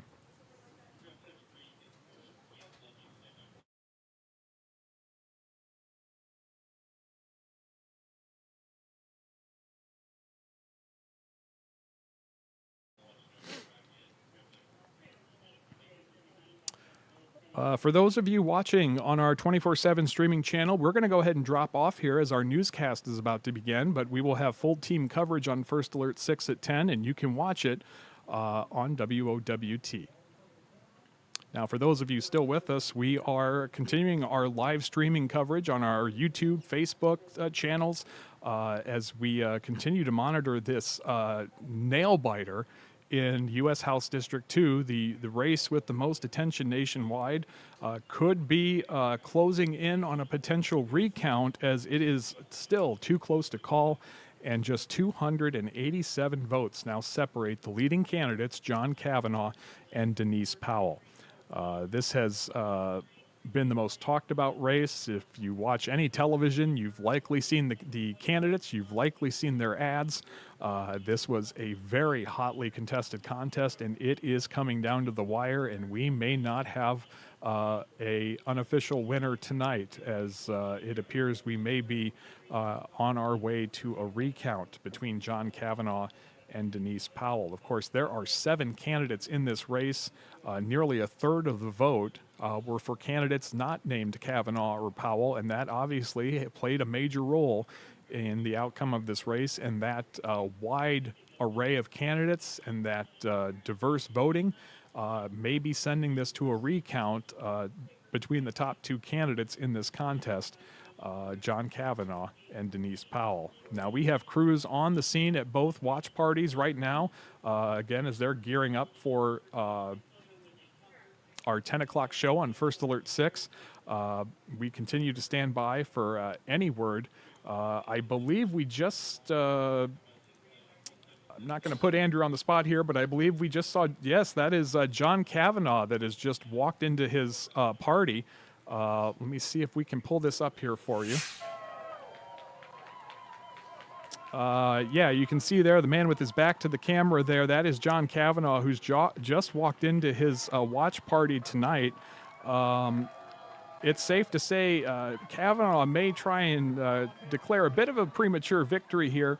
And there's our Andrew Pfeiffer as they're getting ready for our 10 o'clock. So we're going to go ahead and go back to the results here on your screen. But Kavanaugh has entered his watch party tonight, and we will try and join Andrew as he goes live for our 10 o'clock show.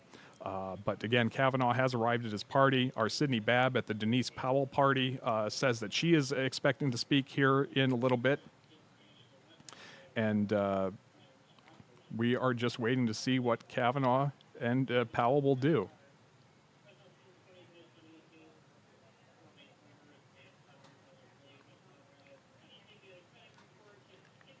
We are sort of flying by the seat of our pants here, as I don't think either candidate really planned for this. I'm sure they had their speeches ready to go for a decision in this race, but we may not be getting that decision tonight, as both candidates, it simply remains too close to call at this hour.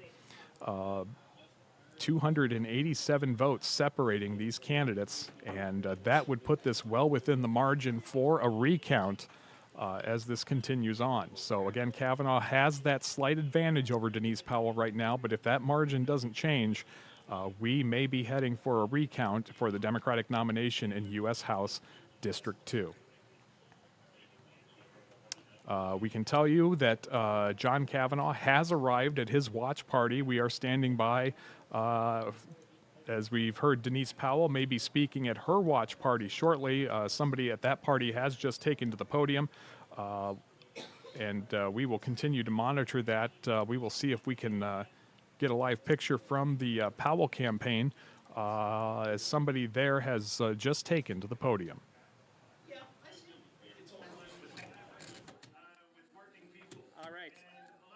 Can you turn, let's see where that's coming from. Hey, thanks, Wes. And just getting our shots set up here as we're standing by. This is a live look at the Powell campaign tonight. Okay. All right. We'll try this again. Thank you, everybody. It's great to see so many family and friends who have been with Denise through all of this, through the past year. We thank you all for being out here tonight. It's going to be, looks like it's going to be a long night here. And Denise wanted to get out here. I just wanted to say how proud we all are of everything she's accomplished.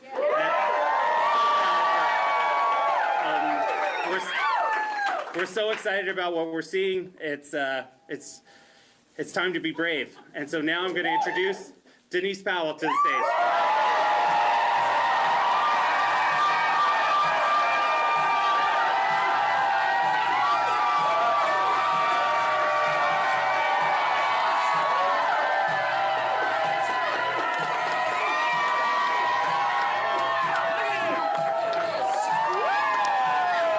Nick Weig here with you as Powell is taking to the stage. Let's quick go over to the Kavanaugh campaign tonight for a look at the candidate speaking there.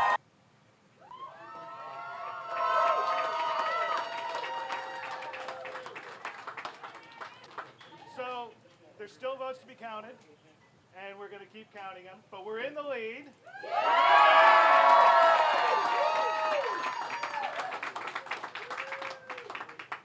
And because of the hard work of the people in this room, we're in the lead because we work for every single vote. I have so many stories about the one vote, getting on the door and hearing about one vote. about a nonpartisan who didn't know they could pull a Democratic ballot, about the person who'd given up on the system because we have failed to bring real reform on medical cannabis, about people who were confused about all of the lies. And all of you in this room have gone door to door to dispel those lies, to do that work, to talk to those people, to convince them to get engaged. That is why we are in the lead here tonight. And no one has done more than my wife, Khaki McGill.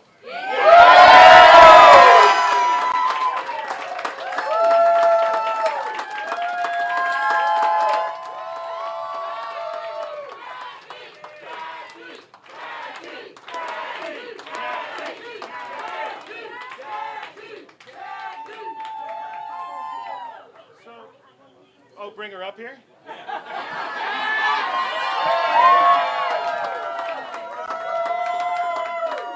So, I'll never be able to thank her enough.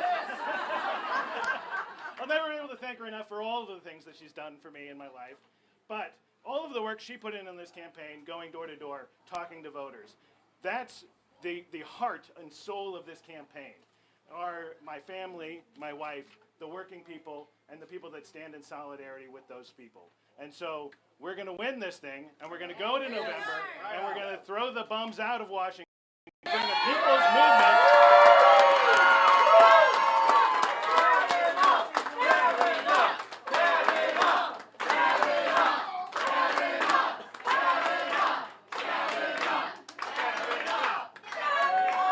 So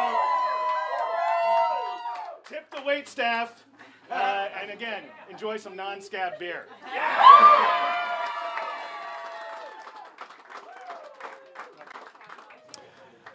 That was Democratic candidate for U.S. House District 2, John Kavanaugh. We'll see if he steps up to speak with our Andrew Pfeiffer, as he gave kind of an impromptu speech there at the watch party with his back to all the cameras. We can tell you that Denise Powell did speak extremely briefly at her watch party tonight. Didn't say a whole lot. Again, this race, as you see, remains extremely too close to call tonight. And so the Powell campaign, Denise Powell not saying too much during her watch party tonight, as we are continuing to monitor the very latest here. That is our Andrew Pfeiffer getting ready for his live shot. Let's go back to the results here as our crews are now doing interviews with all of the candidates. In fact, our Zena Tarr is live with Brinker Harding right now, and let's go ahead and take you there live. But everyone in CD2, Republicans, Democrats, and Independents. It's for the whole district and not just for a few. So we still don't know who's going to win that Democrat nomination, but we know Kavanaugh's pulling ahead by a few hundred votes. It's kind of anybody's guess now. Yeah. What are your thoughts knowing that kind of update? Well, again, first of all, it's about them. But secondly, I don't care who the Democrat nominee is, because we know we have the winning message, we know we have the energy, and we know we're going to be victorious in November. And I think in your speech, one thing that you mentioned was you didn't feel like this was a Democrat versus Republican race. You felt like this was a normal versus abnormal. Can you talk to me a little more about that? Well, really, yeah, my message is just that. We are going to serve the people of District 2. We're not just going to concentrate on a small blue dot. We're going to make sure that we represent everyone. But everyone knows my conservative values. But they also know, as you've heard people say, I'm going to sit down and talk with you. I'm going to listen to you. I'm going to listen to what your issues are. But I'm going to make the best decisions for the district. All right. Congratulations on your nomination. All right. Thank you. Thanks, everyone. Yeah. We'll send it back to you now. Zena Tarr, thank you for that update from the Republican Watch Party tonight. Now let's go back to the results that we have right now. Again, this is a too close to call race for District 2. Brinker Harding ran unopposed on the Republican side. Very far from unopposed on the Democratic side. 7 candidates, 2 widely expected to be competitive. And competitive is an understatement, with nearly 85% of the precincts reporting Too close to call between John Kavanaugh and Denise Powell. 287 votes separate these two candidates right now. We are hoping to hear shortly from John Kavanaugh as our Andrew Pfeiffer should be interviewing him shortly as part of our First Alert 6 primary coverage tonight. We will bring that to you when it happens as we are standing by for that. Just a reminder that this race, as of right now, is within the margin of a recount. We could get another update on the numbers coming up within the hour, and we will continue to see if that changes the totals. But at this point, it appears that this race may be headed to a recount.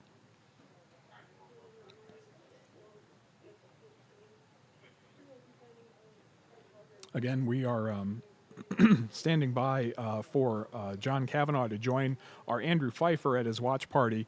We brought you some of his a speech to supporters, but want to be able to ask him a question or two in this extremely close race after an extremely costly and extremely bitter campaign. So let's, we're going to stand by for that right now as Mr. Kavanaugh should be joining our Andrew Pfeiffer. While we're waiting for that, real quick, the other too close to call race right now is the race for the Republican nomination for Secretary of State, and two-term Secretary of State Bob Evnen appears to be on the brink of losing his bid for a third term as fellow Republican Scott Peterson continues to pull away from Evnen and appears poised to become the Republican nominee for Secretary of State. They will face off against Sarah Slattery, the Democratic nominee for Secretary of State. Again, right now, the focus is on this race too close to call. U.S. House District 2, John Kavanaugh, Denise Powell within 287 votes of each other. This could be going to a runoff, or to a recount, as it is within the margin to trigger a recount here in Nebraska to determine who may, in fact, come out the victor in this contest. So again, we are standing by. Our Andrew Pfeiffer is with the candidate right now, and we should be hearing from John Kavanaugh in just a moment as we continue to bring you everything we can with the candidates. We were hoping to bring you Denise Powell, but she spoke very briefly while Mr. Kavanaugh was speaking, and so now our Andrew Pfeiffer is live with the candidate.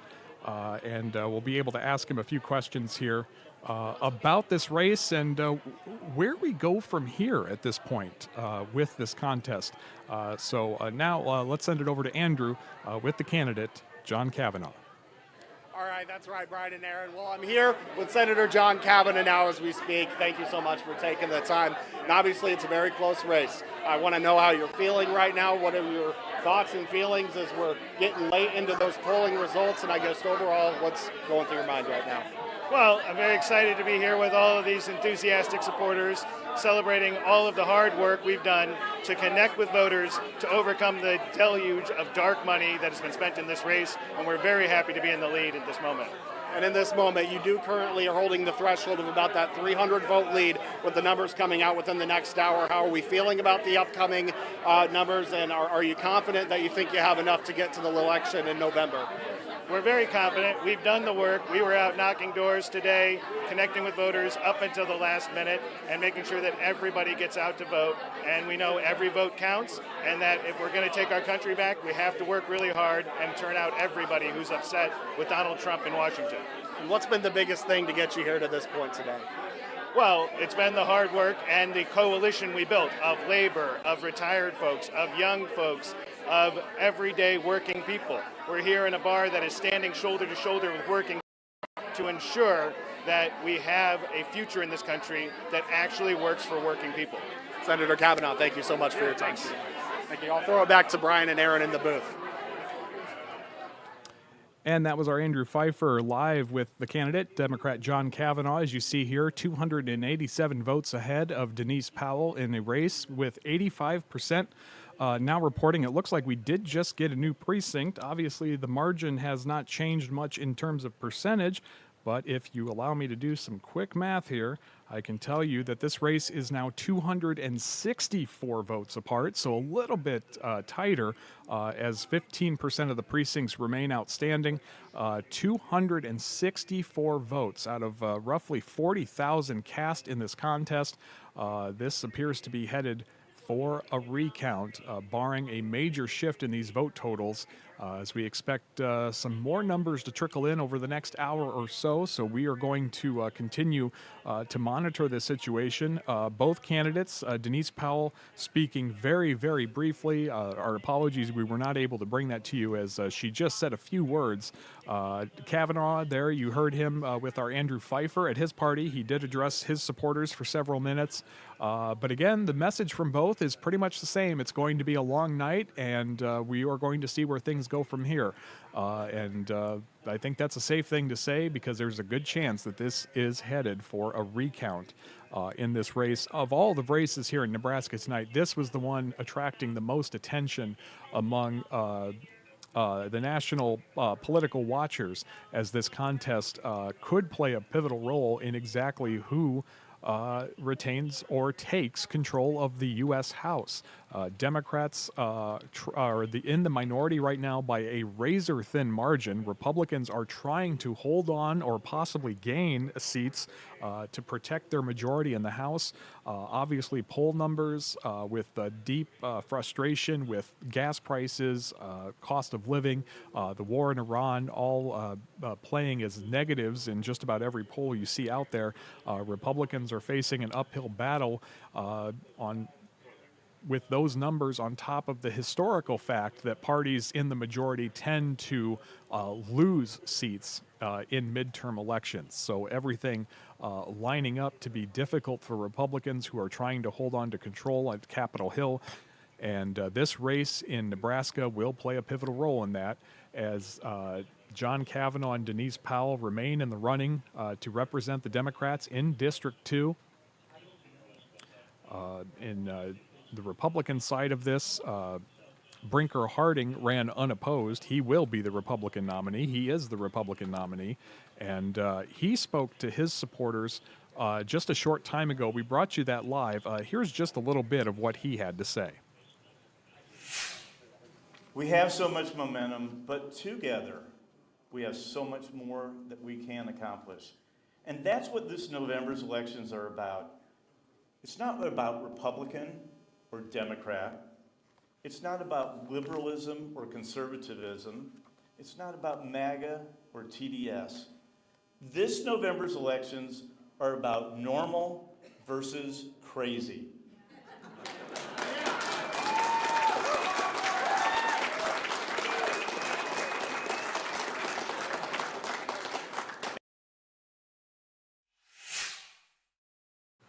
That was Republican nominee for House District 2, Brinker Harding. We do not know who he will face in the midterm elections this November. As you see, Kavanaugh holding in that Democratic race is holding the slimmest of margins, a 264 vote advantage over Denise Powell, with 85% of the precincts reporting. The numbers over the last half hour just trickling in, and we've seen the margin between these two leading candidates grow smaller and smaller. And as you can see, the candidates each earning a little over a third of the vote, while the 5 other candidates combined below them also cumulatively earning almost a third of the vote, pulling thousands of votes away from the 2 well-funded candidates in this race. And obviously that will have an outcome as the variety of candidates in this race, the wide field of candidates certainly impacted the final results, and it will just be one of those what ifs for the candidate that comes out on the short end of the stick here, ultimately when the final numbers come in, and if any recount that happens determines the eventual nominee in the days ahead. So right now, John Kavanaugh with that slim lead over Denise Powell, and we will continue to monitor these numbers over the next hour or so, as we do expect some more numbers to come in tonight from the Nebraska Secretary of State's office. These are the latest numbers reported by the Associated Press. And we have seen just a handful of precincts come in over the last 30 minutes.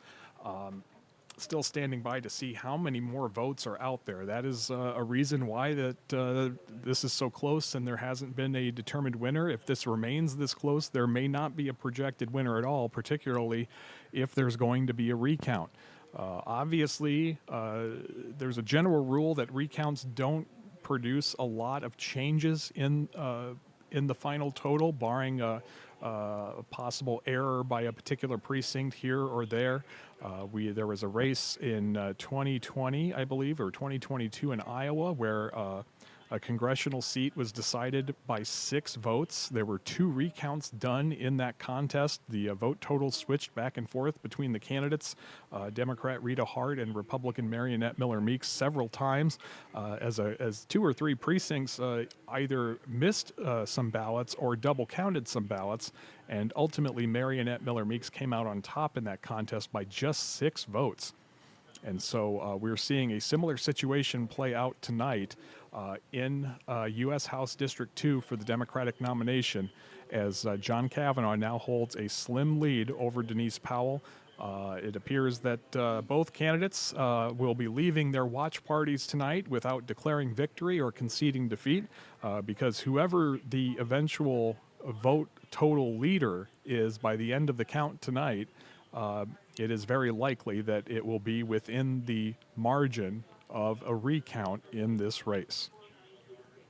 Obviously, Kavanaugh, whatever that margin may be, if he maintains any advantage, he would have a stronger chance of winning besides a possible precinct mix-up or anything like that.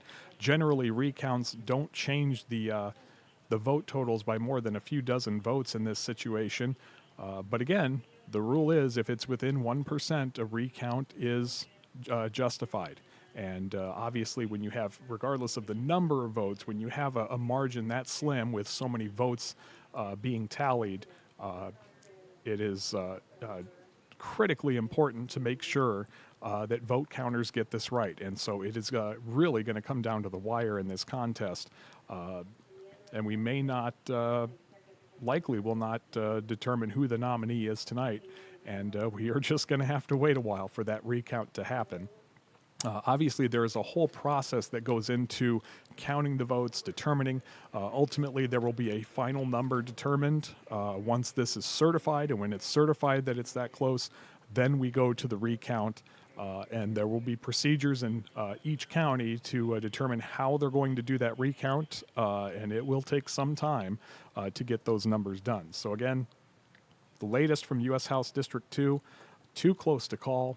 Right now, 15% of the precincts remain outstanding, and 264 votes separate John Kavanaugh and Denise Powell.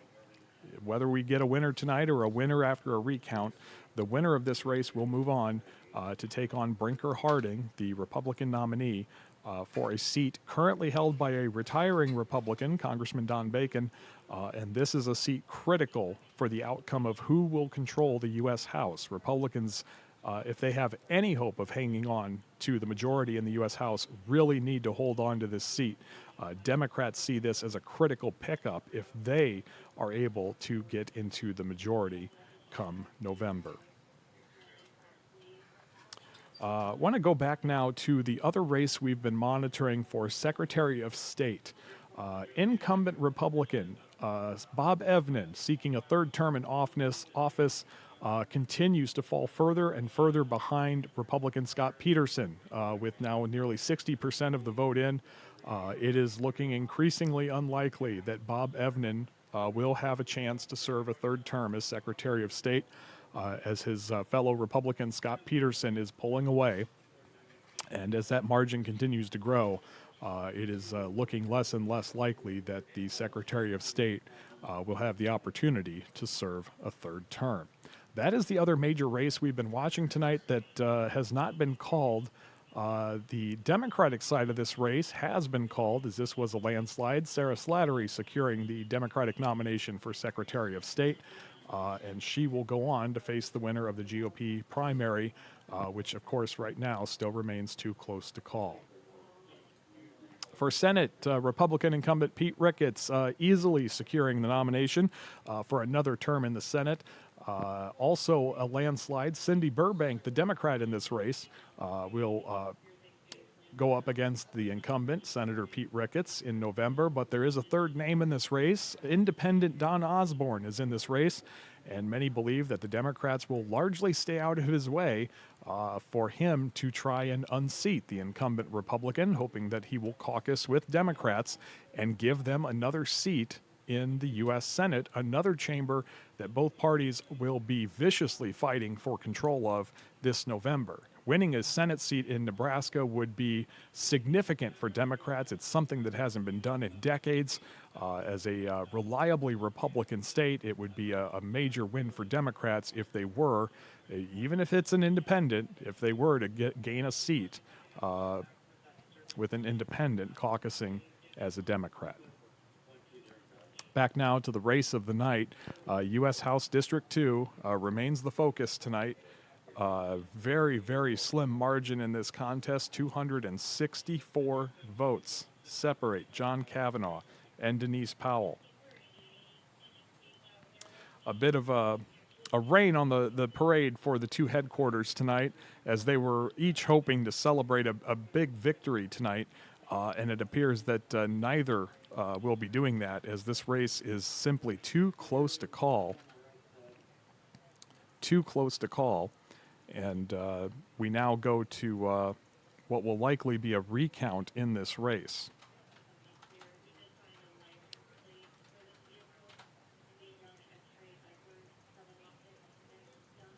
So again, we continue to stand by for more numbers. We do expect more numbers to come in over the next 20 minutes or so.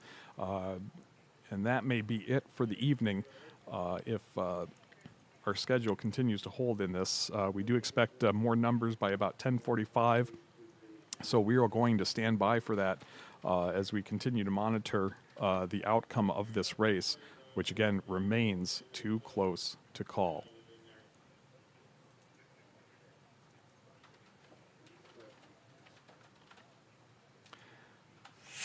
Back out live right now to Powell headquarters here, where you see supporters still lingering about, even though their candidate has given a very brief speech to those in attendance, as the race is likely not going to be decided tonight. There will be no concession, no claim of victory from the Powell or Kavanaugh camps tonight, and so it is a holding pattern right now.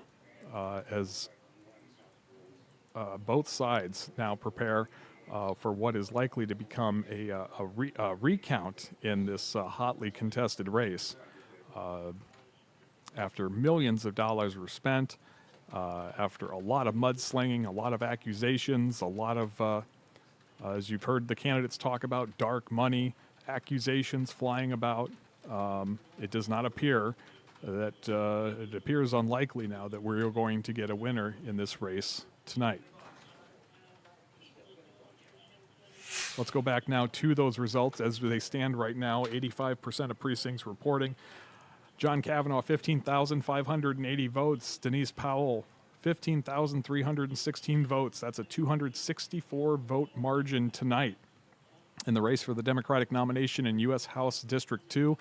Coming down to the wire tonight, and it appears that this will be too close to call between the two candidates, and that this will likely go to a recount here in Nebraska before we determine who the nominee will be for the Democratic Party. Again, this is one of the most significant races in the country. The race for this House seat, which is currently held by Republican Don Bacon, who chose not to seek another term. Brinker Harding will be the nominee for the Republican Party. He is hoping to hold this seat for Republicans. Democrats see this as a attainable and critical seat that they can flip in November in their effort to gain the majority in the U.S. House. So John Kavanaugh and Denise Powell are the two out of the 7 candidates that still hold the chance at winning this contest. But as you can see, Crystal Rhodes earning 14% of the vote so far, 6,000 votes, more than 2,200 for Kishla Askins. And then as we look at the final 3 candidates, not a lot of votes there, but a lot of votes that could have gone to one of the 2 leading candidates. And so the wide selection of Democrats in this race certainly had an impact on the final vote total, and will certainly leave whichever candidate among the top 2 that falls short, certainly be leaving them with a lot of what ifs after this race. But just absolutely going down to the wire tonight between these 2 candidates, and unfortunately, in a society that really wants to know right away the outcome of a contest, it doesn't appear that we're going to get that tonight in this race. We're going to have to wait for a recount in the coming days. And of course, that is a process that will take some time. But once that recount begins, hopefully we will get the final numbers very soon. It's a process that will not happen right away. It will take some time, but eventually we will get a final nominee out of this contest. As we approach 10:30, I want to thank everyone that's joining us on our social media channels tonight. You are watching live primary night coverage of Nebraska's primary, and as we've followed a number of races tonight, we saw most of our races called very quickly, but this is the race that had the most attention, and it is living up to the hype, as it does not appear we're going to get a definitive winner tonight. As right now the leading candidates, John Kavanaugh and Denise Powell, remain in the margin of a recount, with just 264 votes separating the 2 candidates at this time.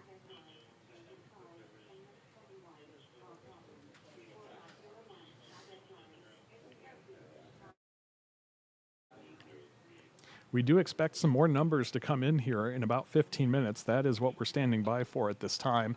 Hopefully we will get a better idea of the final total, but the way things have been going, as precinct by precinct has been coming in, we've only seen the margin between these 2 candidates growing smaller and smaller, and so it appears increasingly likely that this race is heading for a recount. This was at one point about 1,100 votes apart, then 800 votes apart, 300 votes apart.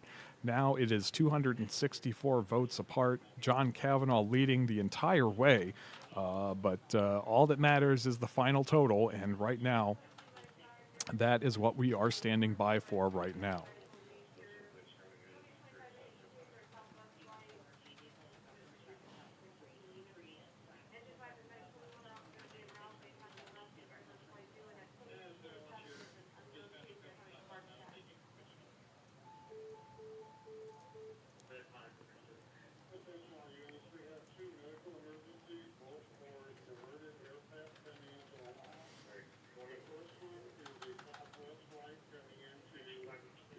We'll do a quick recap of some of the other races we've been following tonight. Most of them turning out as expected. Over in the Democratic primary for governor, Lynn Walls running away with the nomination there with 91% of the vote tonight.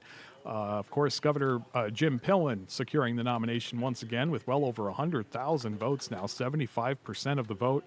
Although facing a lot of criticism from his own party, not enough to endanger his ability to win that nomination as he seeks another term as governor.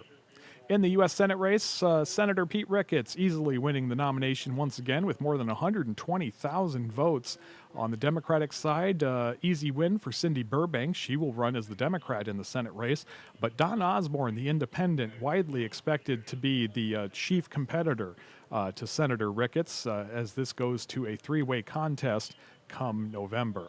U.S. House District 1, Democrat Chris Beckmeyer securing the nomination there by a near 60 to 40 vote margin so far. District 3, Republican incumbent Adrian Smith, again securing the Republican nomination by a near 2 to 1 margin. On the Democratic side, Sarah Slattery easily securing the Democratic nomination for Secretary of State, but on the Republican side, Secretary of State Bob Evans seeking a third term. It is appearing increasingly likely he will not get that chance as fellow Republican challenger Scott Peterson continues to pull away as the votes come in. And it appears he is on the fast track to becoming the Republican nominee for Secretary of State. And, of course, the race of the night, the Democratic nomination for U.S. House District 2. We continue to stand by for more precincts to report. We do expect that to happen in the next 10 to 15 minutes as we now have a margin between the two leading candidates, John Kavanaugh and Denise Powell, of 264 votes. Our crews continue to stand by as we are awaiting more results to come in. But again, at this time, we don't expect any updated numbers for about the next 10 minutes. That is the hope that we will hopefully see a few more numbers come in here around the 10:45 mark tonight. But again, right now, John Kavanaugh holding a slim lead. Both leading candidates have already addressed their supporters tonight. Denise Powell speaking very briefly. John Kavanaugh speaking with his supporters for a few minutes. Both pretty much saying the same thing, that it's been a long night and it appears that it's going to go on a little longer. So neither candidate declaring victory, neither candidate conceding defeat, and barring a major shift in these vote totals, becoming increasingly likely that we are on our way to a recount in the hotly contested U.S. House District 2 Democratic nomination.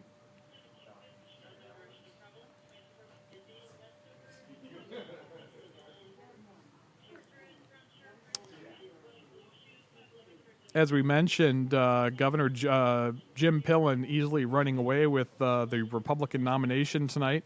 The Republican Watch Party tonight a little unique as the focus was on Republican nominee for U.S. House District 2, Brinker Harding, running unopposed.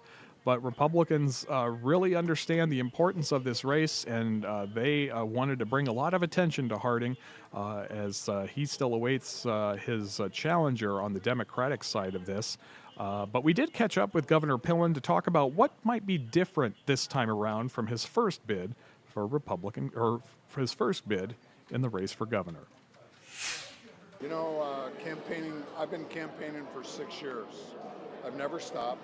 I've been before the people for 6 years since this calling's happened, so there's no difference from day one to 6 years later right now.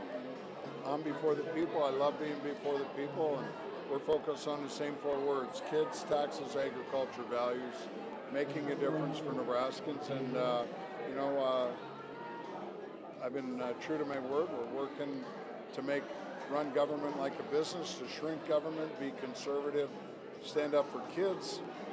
We've done extraordinary things to help kids. Same thing with tax policy. We're decreasing spending. We've done historic cuts in spending government money and decreasing the size of government. Agriculture is the backbone of the state of Nebraska. We're protecting it, we're growing it, we're selling it across the world, and then stand up for our values. We're pro-life, we're about the Second Amendment, our constitutional values. So those are all the things that are really exciting, and that's who we are in Nebraska. That was Governor Jim Pillen speaking to us earlier tonight. Again, the headline of the hour is the results or lack thereof at this point in the race for U.S. House District 2. There you see the wide margin of victory for Governor Pillen in the Republican nomination. He will face Democratic nominee Lynn Walls in November. Now let's go over to that Democratic race for House District 2. Looks like we got another precinct or two reporting. And the margins largely remaining the same at this hour percentage-wise, but the margin of actual votes, we'll do some quick math here and count those up, and the margin now stands even tighter, 236 votes now separating the two candidates, 236 votes now separating John Kavanaugh and Denise Powell. Kavanaugh did address his supporters earlier tonight, not saying much about the outcome of the race, just saying it's been a long night and it looks like it's going to be an even longer night. Unfortunately, we did not hear from Denise Powell. She spoke very briefly to her supporters this evening. Our Sydney Babb is live at the Powell headquarters tonight, and Sydney, obviously not the outcome they were looking for tonight, but kind of a down but not out situation right now, right? Right, Nick. I think what you said about how Denise had come out and addressed the crowd and kind of said it's been a long night, I definitely think that that's kind of the case for everybody's mindset in here, but that doesn't mean that energy is down. It definitely still seems like there is a lot of hope in this room. It's still very lively. The crowd has that last count that we'll get around 10:45. And as you said, we know right now they're less than 300, or Powell is less than 300 behind Kavanaugh. I believe that's around 240. I did get the chance to actually speak to Preston Love Jr. He's one of the people who gave Powell a nomination and kind of encouraged her. And he said that he appreciates seeing someone who's a little bit more of a regular person running for an office like this. He told me that he wants to see more people run for offices like this rather than people who are politicians. That's what Preston Love said. He also said that he feels like her progress tonight has kept giving them a lot of hope. He said that when she started off the night with about 1,000 behind Kavanaugh, and then later on we saw that was closer at 500, and now, as you said, we've gotten into that 200 range, and the way that she's tightened that gap as we've gone through the night, he said that as someone that's here supporting her, that gives him a lot of hope, and I'm getting the impression that that's the same feeling for a lot of the other supporters who are here as well. As, like I said, they've stuck around the whole night. The energy has not dipped, not even a little bit. We are hoping at this point that we can potentially speak with Denise. I know you, as you said, when she came out earlier, it was a pretty quick address to all of her supporters who are here. So hopefully once we get those final numbers, we'll get the chance to speak with her and ask a couple more questions. Back to you, Nick. All right, Sydney Powell reporting live, or Sydney Babb, I apologize. I've got both of your names in my rundown, so I keep saying Sydney Powell. I'm so sorry. Sydney Babb okay. Reporting from the Denise Powell campaign. Thank you very much, and thank you for staying with us tonight. All right, let's, excuse me, let's go back to those numbers that we have right now. As we've been talking about, the margin continues to tighten between these two candidates. John Kavanaugh now holding on to just a 236 vote margin as more numbers have come into this contest. We are approaching the 10:45 mark. We're hoping to get some more numbers at that time. But right now, the margin between Kavanaugh and Powell sits at 236. That would be well within the margin of a recount in this contest. And as with each precinct reporting, those numbers grow closer and closer. It is appearing all but likely that a recount will happen, and we will not get a winner in this contest tonight.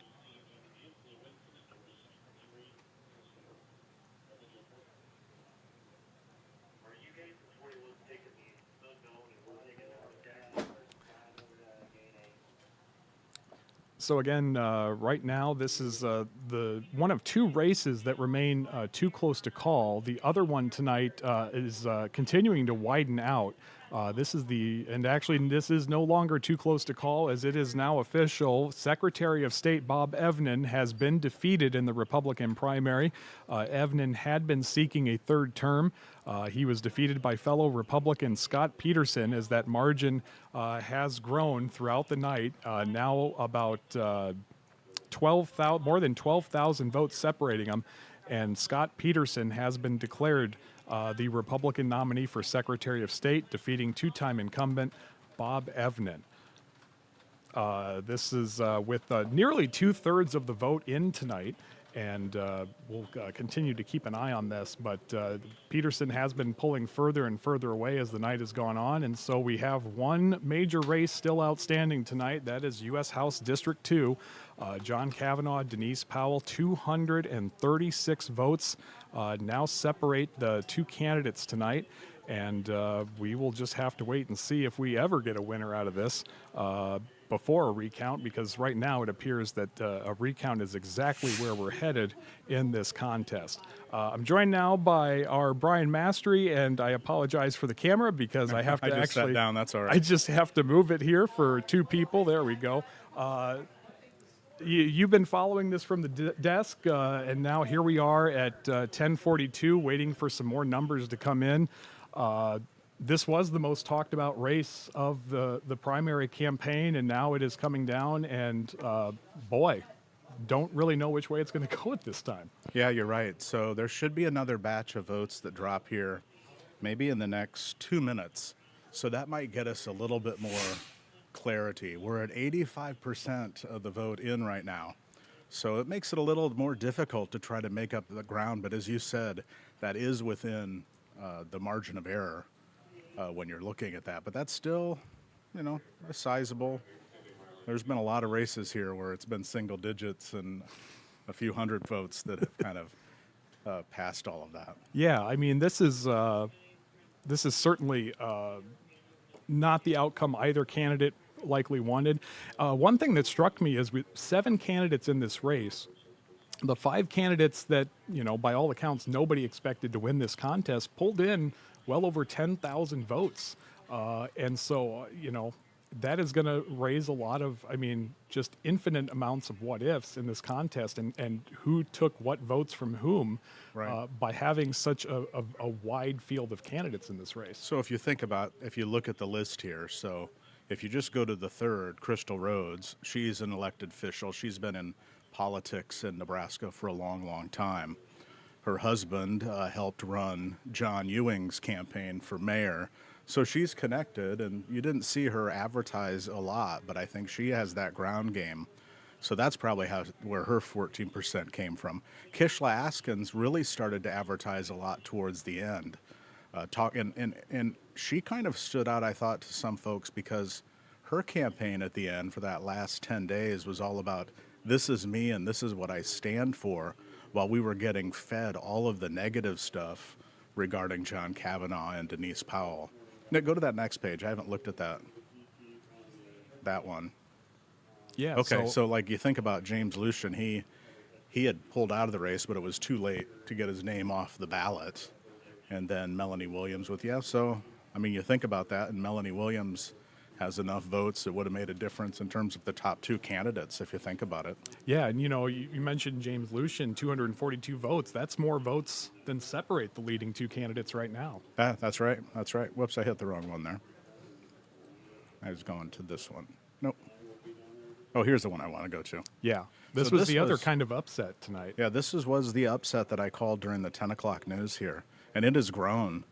And what's interesting is, so Bob Evnen is the incumbent. He's been in office since 2019.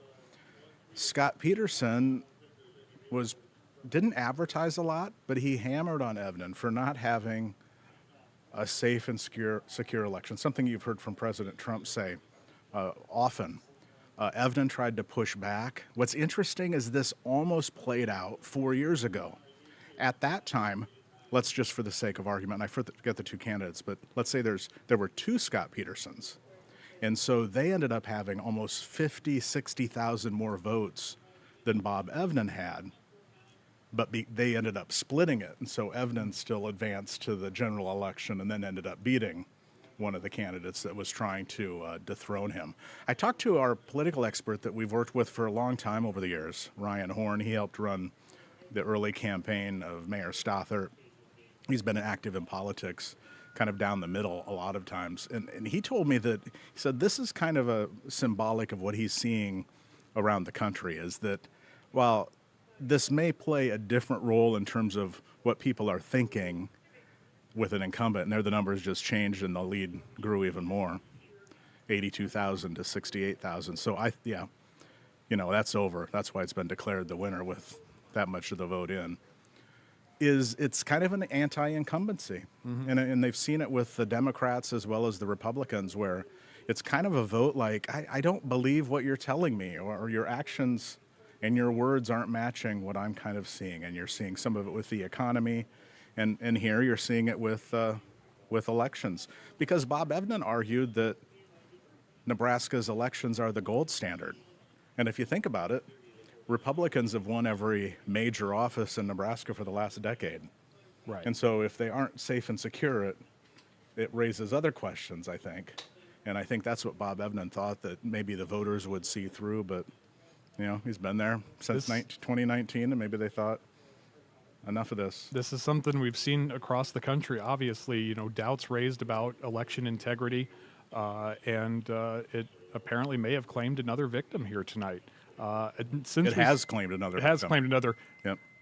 Forgot about that. Now, we did just get some numbers. I'm curious, did we get any updated precincts in District 2 tonight for oh yeah, that's our race here? Looks like, and wow, Look, we do have a change. A big flip here. So Denise Powell has taken the lead. She was down, what, a couple hundred? About 240 votes. And yeah. now she has a lead of about 800 votes.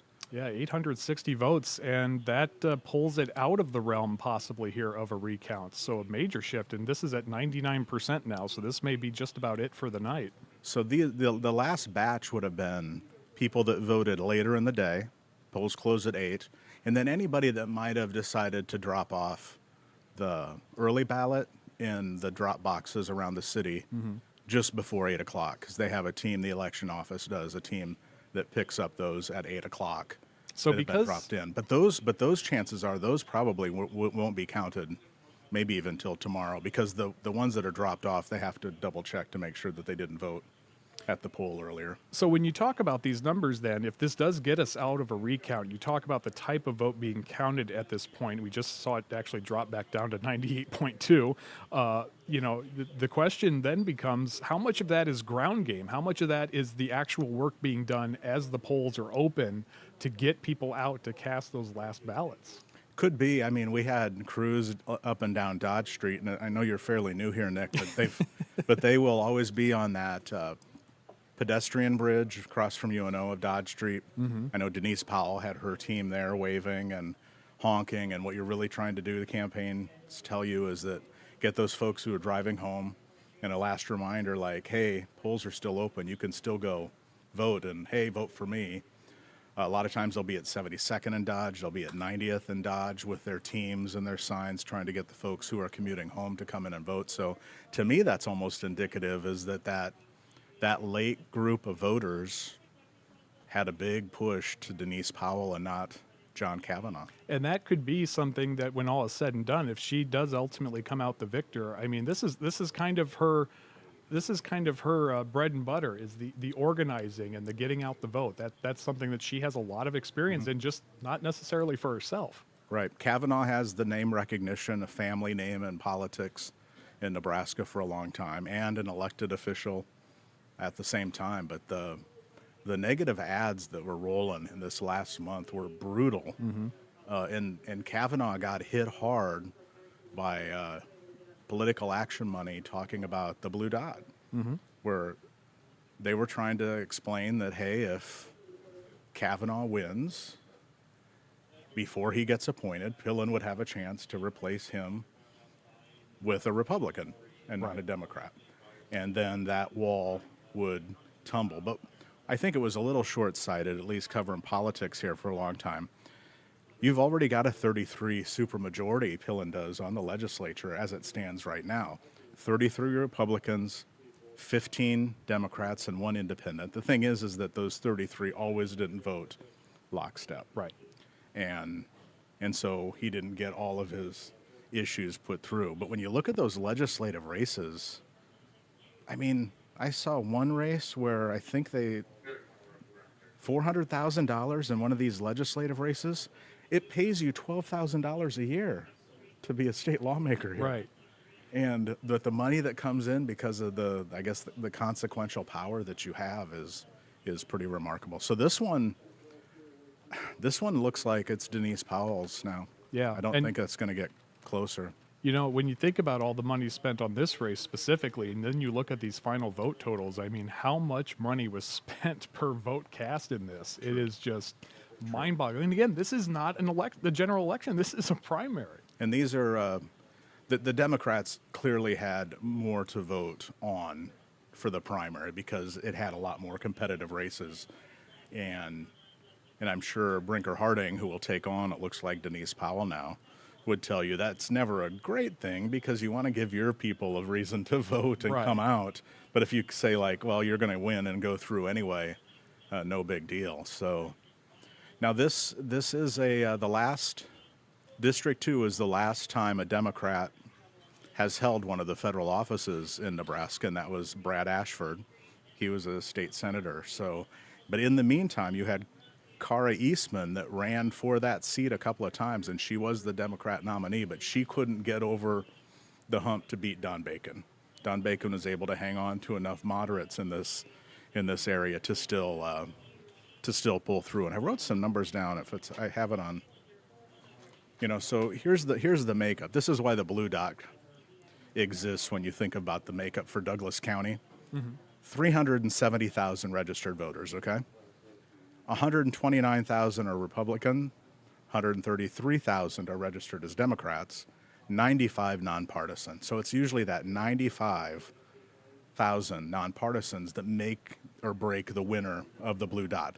Now the difference is that you also throw in Saunders County and a little chunk of Sarpy County, and those are both heavily Republican districts. And so that gives the edge in registrations usually to Republicans, but you still have that big block of nonpartisan voters, and that's what will decide who ends up serving in Congress. And it's interesting when you look at those numbers, because I know you're looking at county numbers there, I believe. Douglas County. You're looking at a very still small number, well below 30% of Democrats casting ballots in this primary. And that's not unusual. Not unusual at all for a primary, but obviously when you get to the general, there's more attention. You got to get those numbers out to vote. And then, as you said, the all-important independents that are going to decide this. Beyond just the voters here, this is going to have massive implications on the entire midterm election, because whoever wins this race is widely seen as likely the party that stands a better chance of holding on to control. Right now, everything says Democrats stand a very strong chance of taking back the U.S. House, but we're seeing redistricting all over the place. So to be honest, it's kind of hard to look at history as a guide on that now, as redistricting is happening. And this in some spot, states. for as long as I've been in Omaha, 20 plus years, District 2 race is always the one that the outsiders say, coin flip, toss up, one to watch that could flip the balance of power.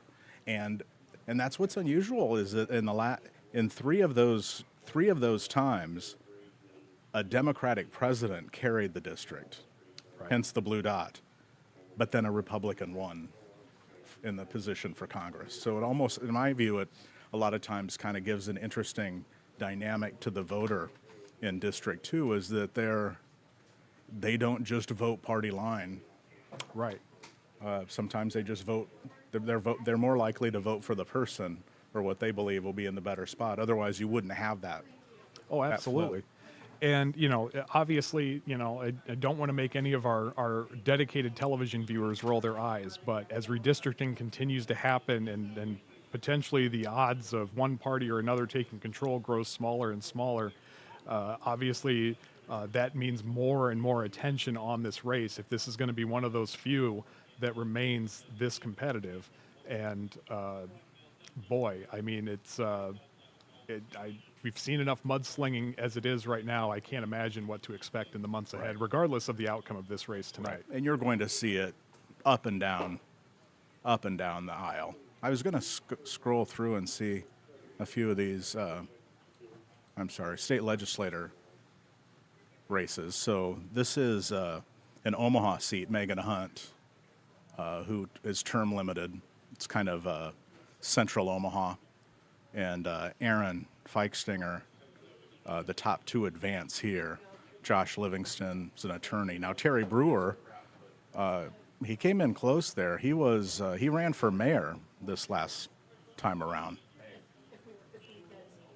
This is an interesting one too. So this is Merv Reapy is these are nonpartisan races, but people know where they stand. Which is why we have that majority. Merv Reapy is a Republican, but he has voted against the governor on a couple of key issues, and some Republicans didn't appreciate him for that. And so, and this is unusual. So do you see that 37% number right here? It's talk to the political experts tonight. They say it's really rare to not get at least 50% when you're the incumbent in a crowded field in a primary. You had 4 people in this race. because this write-in category here, this was an Right. interesting one. That was Robin Richards. So she lost 4 years ago. She lost by just 500 votes to Merv Repeat. She ended up have her filing fee, the check bounced, and so she ended up not being able to get in on time. Yeah. And so then she did a total write-in campaign. She took ownership of it, said there were some bank issues, that sort of thing. But the way this is set up, it looks like Christy Noor, Democrat, will go against Merv Repeat, the Republican, in District 12. This is kind of the Ralston area of Omaha. In District 14, another interesting race. This one pitted, so Bill Bowes, Republican. He's a former fire chief at Papillion. You have Jay Jackson, also a Republican. And Sue-Ann Witt is the Democrat. So she runs away with this, but and you can't really do it because a lot more people will vote in the general. Right. But that's going to be a real interesting race. That one is a seat that has been held by a Republican for a while. This is John Arch's seat. He's term limited out. He's the Speaker of the legislature. And this one ended up getting some money, big money spent in it from some outside PACs trying to, and a lot of it was between Jay Jackson and Bill Bowes. So when you look at these numbers, then I have to ask, is there a real risk that supermajority in the legislature is in danger? It's possible. It's depending on turnout in the midterm. Right. But it's possible. This one, if it stayed this way, this seat would flip. And then if we went back to what did I show you? District 12. Mm-hmm. These were Kastrup's Democrat too. So if you just added those two together, that would flip that seat. But of course, you can play that game, but so many more people will vote in November, it might wash it out. Plus, people pay attention a lot more in November than they do this time of year. Okay, so we just did that one.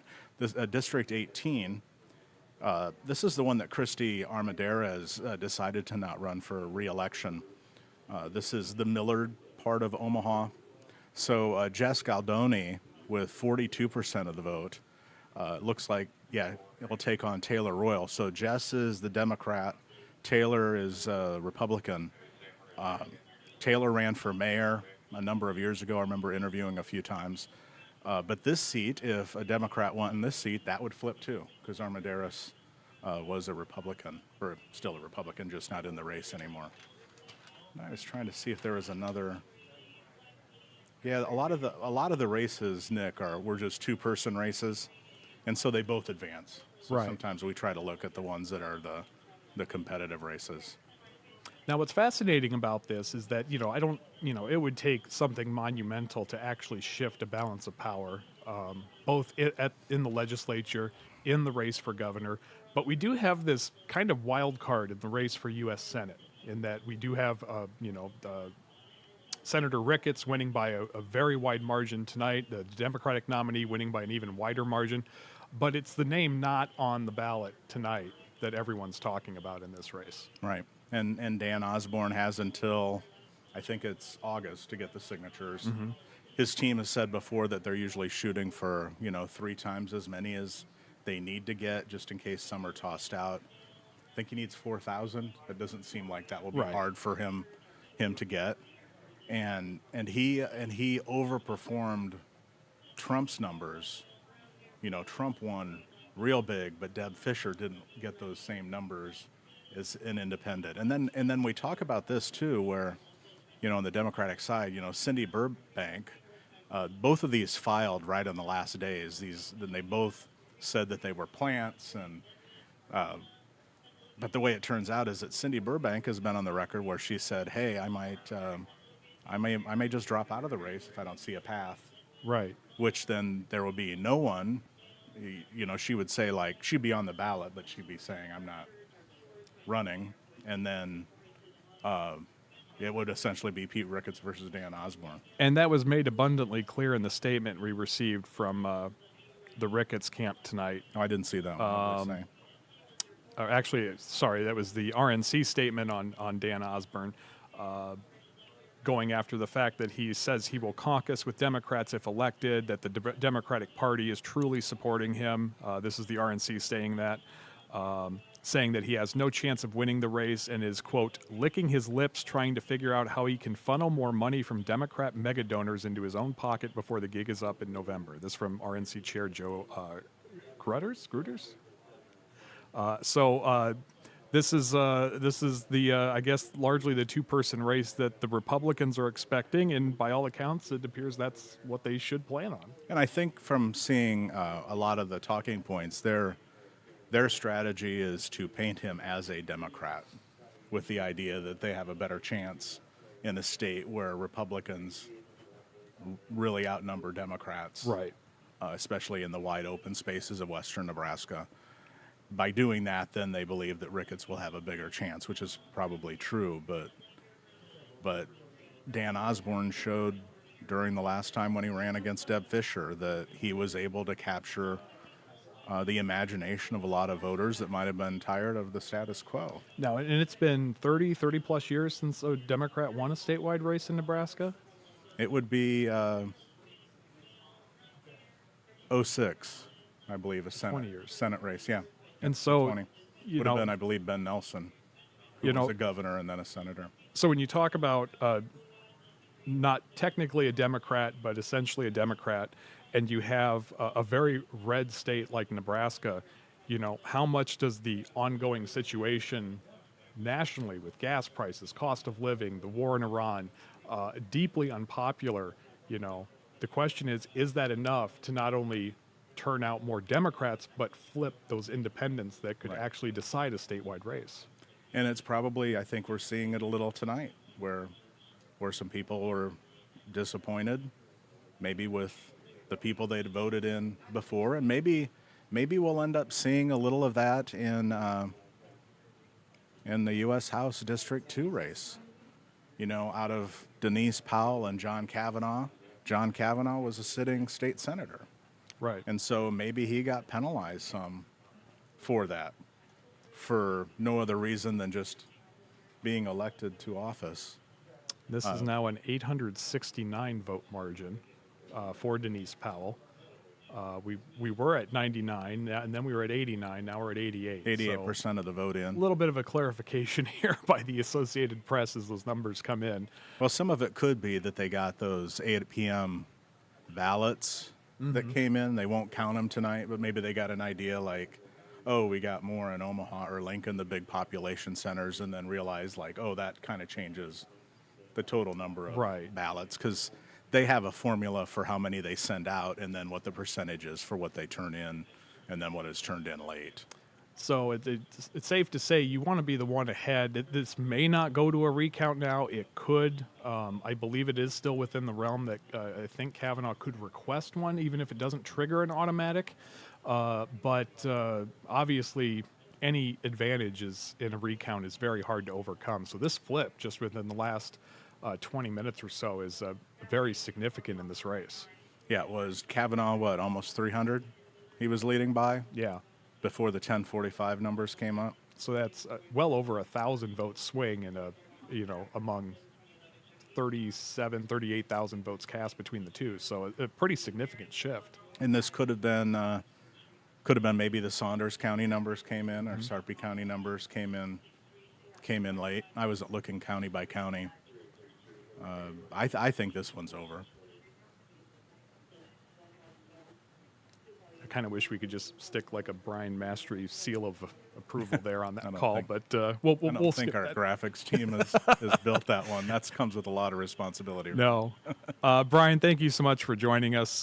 This has obviously been a fascinating night. Most of the races, obviously, we generally knew the outcome, but this is the one that everyone was really focused on. And in terms of entertainment, it certainly didn't disappoint. No, I mean, sometimes primaries are a little anticlimactic because we end up saying a lot. These two people voted for, and they both move on to November. Right. But in some of these cases, like the one that you're looking at right now, the race to replace Don Bacon, it looks like it's going to be Denise Powell versus Brinker Harding.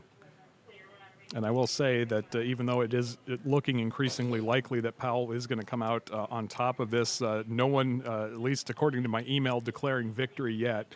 and both candidates deciding to come out early and just basically say thanks for the support. Let's go get some rest, and we'll deal with this tomorrow. Yeah, they weren't. Sometimes you get folks that are pretty braggadocious, willing that their victory will come. But I think they saw, what was coming in from their folks at the different election commission headquarters and knew that it was going to be pretty tight. But Powell has pulled away, no doubt. Absolutely, Brian. Thanks, Nick. Thank you so much for joining us, and I think it's time for everyone to get a little rest tonight. I think so. All right. Have a good one. You bet. All right. So there's the latest numbers in House District 2 in the Democratic nomination. Again, what was a slim margin is becoming a far less slim margin. Is within the last 20 minutes, the 200-some vote advantage for John Kavanaugh has been wiped out. Denise Powell now with an 869 vote margin ahead of Kavanaugh. That would theoretically put her just ahead of the point of an automatic recount. Now 88% of precincts reporting, so this is not over yet. This is not an official call, but with the remaining votes out there, it is going to become harder and harder for Kavanaugh to overcome this deficit tonight. The winner of this race will go on to face Republican nominee Brinker Harding in this hotly contested seat that could have major implications in the outcome of the control of the U.S. House as we move towards the midterm election coming up in November. So again, Denise Powell now with the advantage over John Kavanaugh, an advantage of 869 votes after trailing most of the night, a sudden surge of about 1,100 vote swing between the two candidates here in these final moments. Either way, it does not appear we're going to have a declared winner tonight. And of course, we will have much more coming up for you on this contest as we move into your Wednesday. Obviously, we will likely hear from both candidates at some point tomorrow.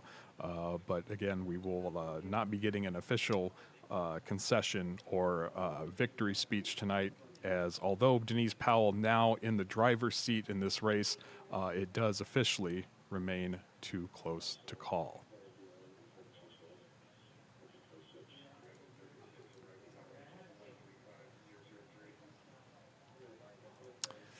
So with that, I think it's time for us to wrap up our coverage tonight, as it has been a very long night. We've been doing this for about a little over 3 hours since the polls closed at 8 o'clock. I want to thank all of our crews across the state for joining our coverage tonight. I want to thank Brian, Sydney, Andrew, and Zena for their reports throughout the night, and everyone here in the newsroom for being a part of our coverage. It takes a lot of people to bring this both on air and online now, and we really appreciate everyone who has joined us for all of this. So again, we will continue to be tracking every angle of the primary results tonight, and when we learn new information, particularly about the race for House District 2, we'll bring it to you on air and online at firstalert6.com. And until then, that does it for us. Remember, you can get breaking news alerts, live coverage alerts by downloading our news app. We always stream on our 24/7 news channel, as well as on all of our social media feeds, YouTube, Facebook, Twitch, TikTok, and more. Thanks again for joining us for this special Decision 2026 Nebraska primary coverage. From the Alert Center, I'm Nick Weig, First Alert 6 in Omaha.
And good evening, almost good morning. Nick Weig here with you as we continue to monitor the latest results coming in on the race. There has been a significant shift in the race for U.S. House District 2, as we first told you when those numbers came in at about 10:45. There was a major shift in that race, and now Denise Powell is pulling ahead of the margin for a automatic recount. Now with 20,000 plus votes, she is now 2 percentage points ahead of John Kavanaugh with 89% of the vote in.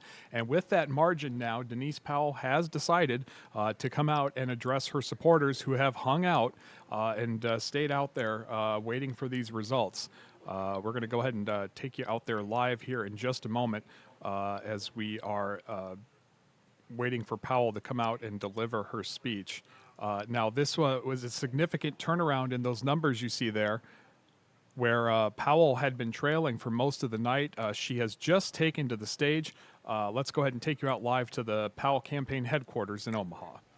Can't even believe what has just happened. Listen, there are still some votes outstanding. We want this whole democratic process to work its way through, but we feel so good.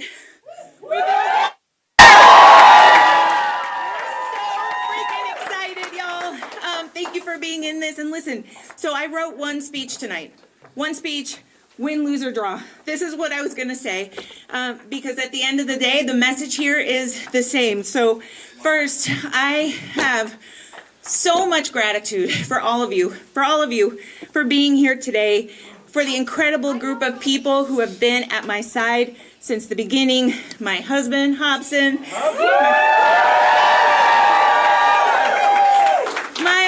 Kiddos, where's Felix with his phone always? Cecilia, who has an exam tomorrow, so she's a responsible gal, went home and went to sleep. But their love and their patience, they're always very patient and loving with me, but this year has been a family affair, and we make a great team, so thanks for being by my side. To my parents, I see one, I don't see the other. There she is. My amazing parents who taught me everything I know about being a decent human being, who taught me to believe in this American dream. This is why I'm in this race, because they taught me to believe in it, and they taught me to always defend it. So thank you. Now, to all of you who just kept showing up, again, with sourdough. Craig Moody, where are you? Makes a really good sourdough. With flowers, with pep talks, with memes, with text saying, keep going, you got this. I cannot tell you what that has meant this last year, truly. So thank you to all of you for being in my corner, for showing up every day, on the hard days, on the fun days. Thank you for all of it. It really means a lot. Now, I don't think he's here because hopefully he's home celebrating his amazing election today, but I want to thank Tony Vargas. Who paved the way for a candidate like me to be here, who convinced me that I could do this weird, hard thing. This is all his fault. But he has supported me all through this journey, and I couldn't have done this without him. So Tony, if you're watching, love you and thank you, my friend. Thank you to every other candidate who ran in this race, in every other race. It takes guts to step into the arena, and you have my respect and my gratitude for jumping into the fray, especially in this moment in our shared history. To the best team ever in the whole wide world, and a whole bunch of them are here. I'm going to give a special shout out to Ryan and Meg and Natalie for everyone else who worked so hard to make this campaign what it's been. I'm so grateful to call you teammates. I'm so grateful to call you friends. I'm so damn proud of us. We did it. But really, I'm just so proud of this history-making campaign. I am proud to be the first Latina to ever file for office.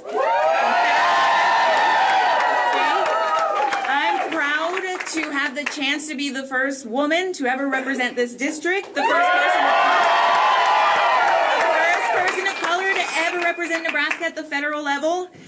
It's pretty incredible, and I am so proud to have earned the support of so many individuals and organizations that have been in my corner, who believed in me, even some moments when I didn't believe in myself, and they were there cheering me on the whole way. So today marks the end of one chapter, and hopefully the start of a new one. And I know that the last few weeks have been sort of rough and political campaigns can get a little bit heated. But one thing that I know is that every other candidate in this race and their supporters, they love this state as much as I do. And they were fighting hard because they know how much this seat, this district, and this state matters. Right? And I know that at the end of the day, we are all rooting for Nebraska too, and we are all rooting for courage and for common sense to prevail. Okay? So for all of us, I think the message is clear. Show up for Nebraskans the way Nebraskans show up for everyone else. Okay? And I've seen it. I've seen the way thousands of people put ribbons on trees to support one grieving family. I've seen the way Nebraskans filled churches and community centers with cases of diapers and bottled water and food when there were recent storms. I've seen the way that when Trump cut SNAP benefits, Omahans filled every food pantry. They brought foods to make sure that their neighbors wouldn't go hungry. I see it every day. This is why I love this state.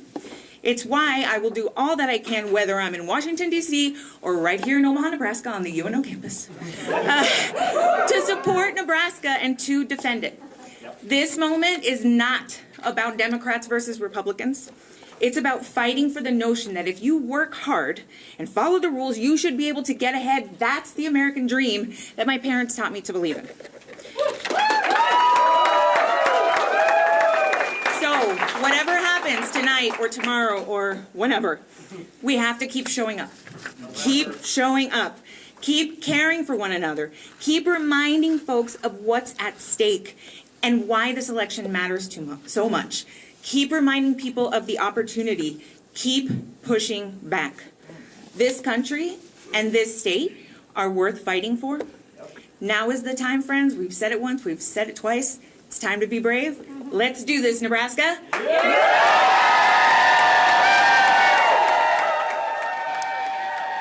That is Denise Powell, the leading candidate for U.S. House District 2 for the Democratic nomination, addressing her supporters just before midnight tonight.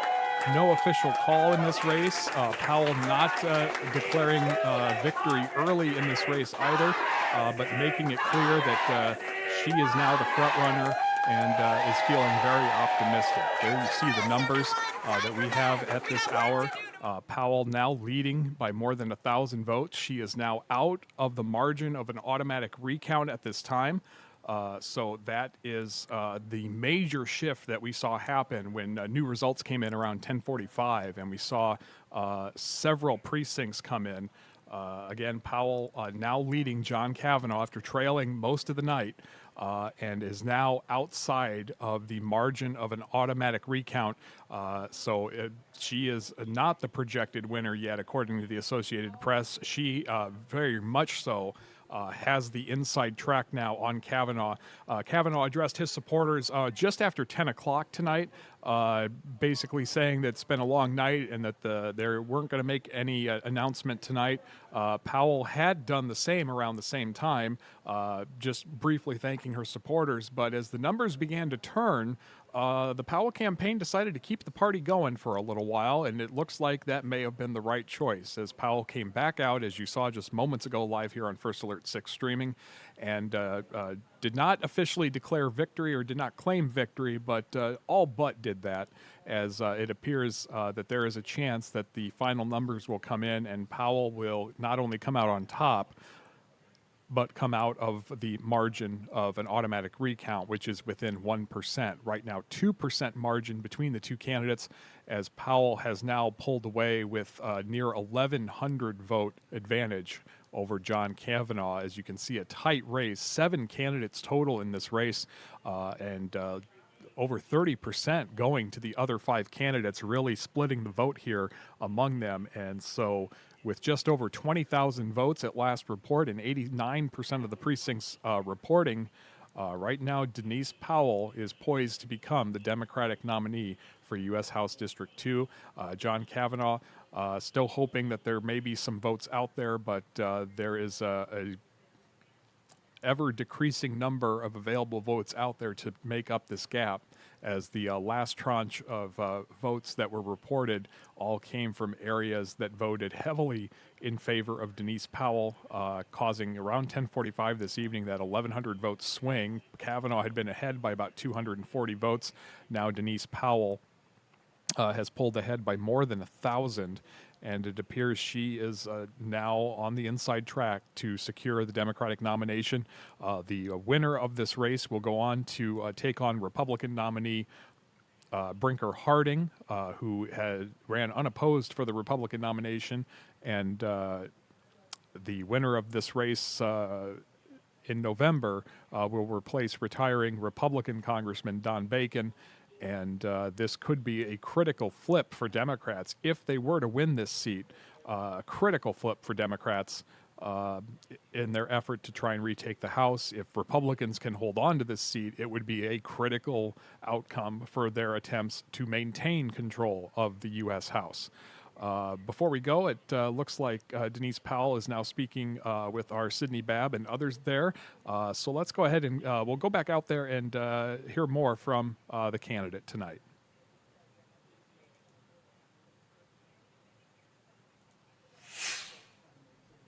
We're being told you haven't called this yet, so can you kind of tell us what you're anticipating in the next few hours?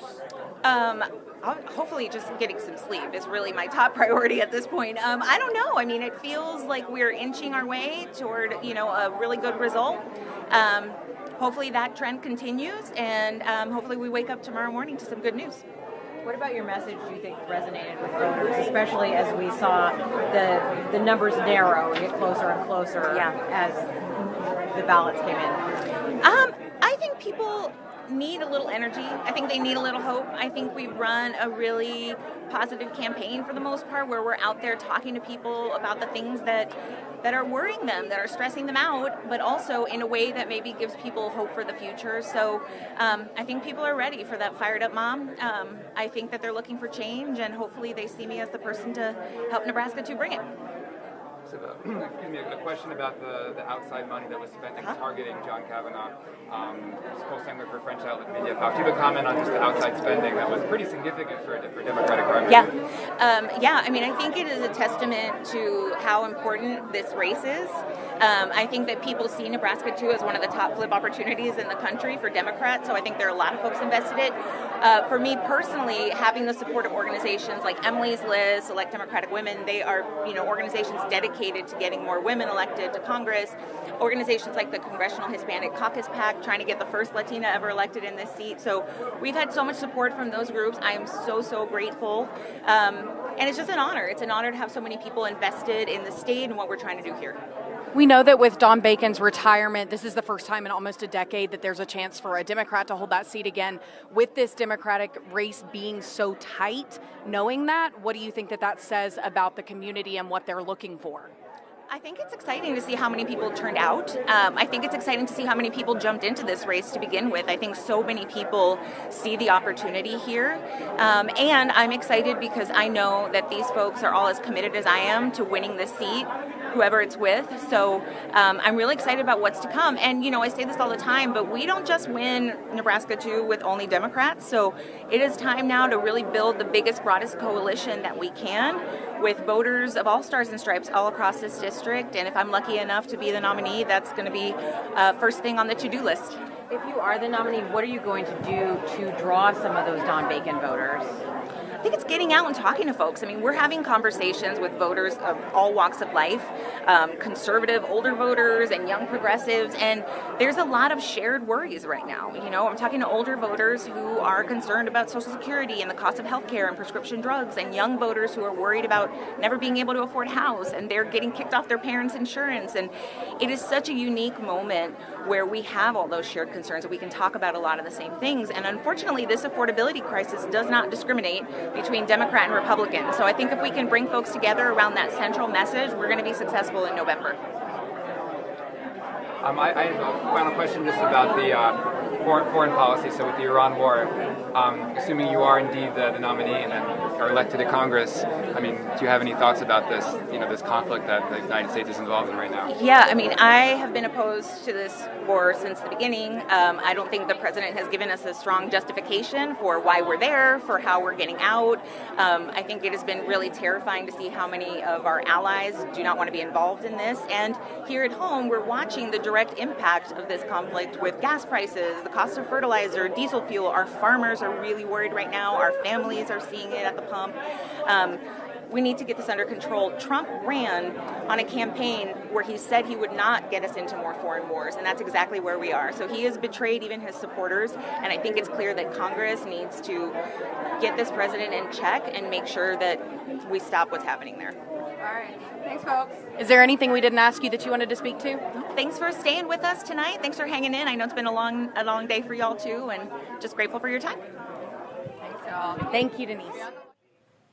That was Denise Powell, the leading candidate now in the race for U.S. House District 2 among the Democrats, as you see there, now pulling ahead of John Kavanaugh just within the last hour or so, and now currently at a margin that would give her a win outside of the margin of an automatic recount. Now that there could still be a request for a recount, and we still don't know what the final margin is going to be in this race. But right now, Denise Powell on the inside track to secure that nomination. If she wins, she would face Brinker Harding, the Republican nominee for U.S. House District 2. Again, a critical race in the balance of power for the U.S. House, a seat that Democrats really want to flip in their effort to retake the House, and Republicans really want to hold on to, as this is going to be one of those swing districts that will be very closely watched come November.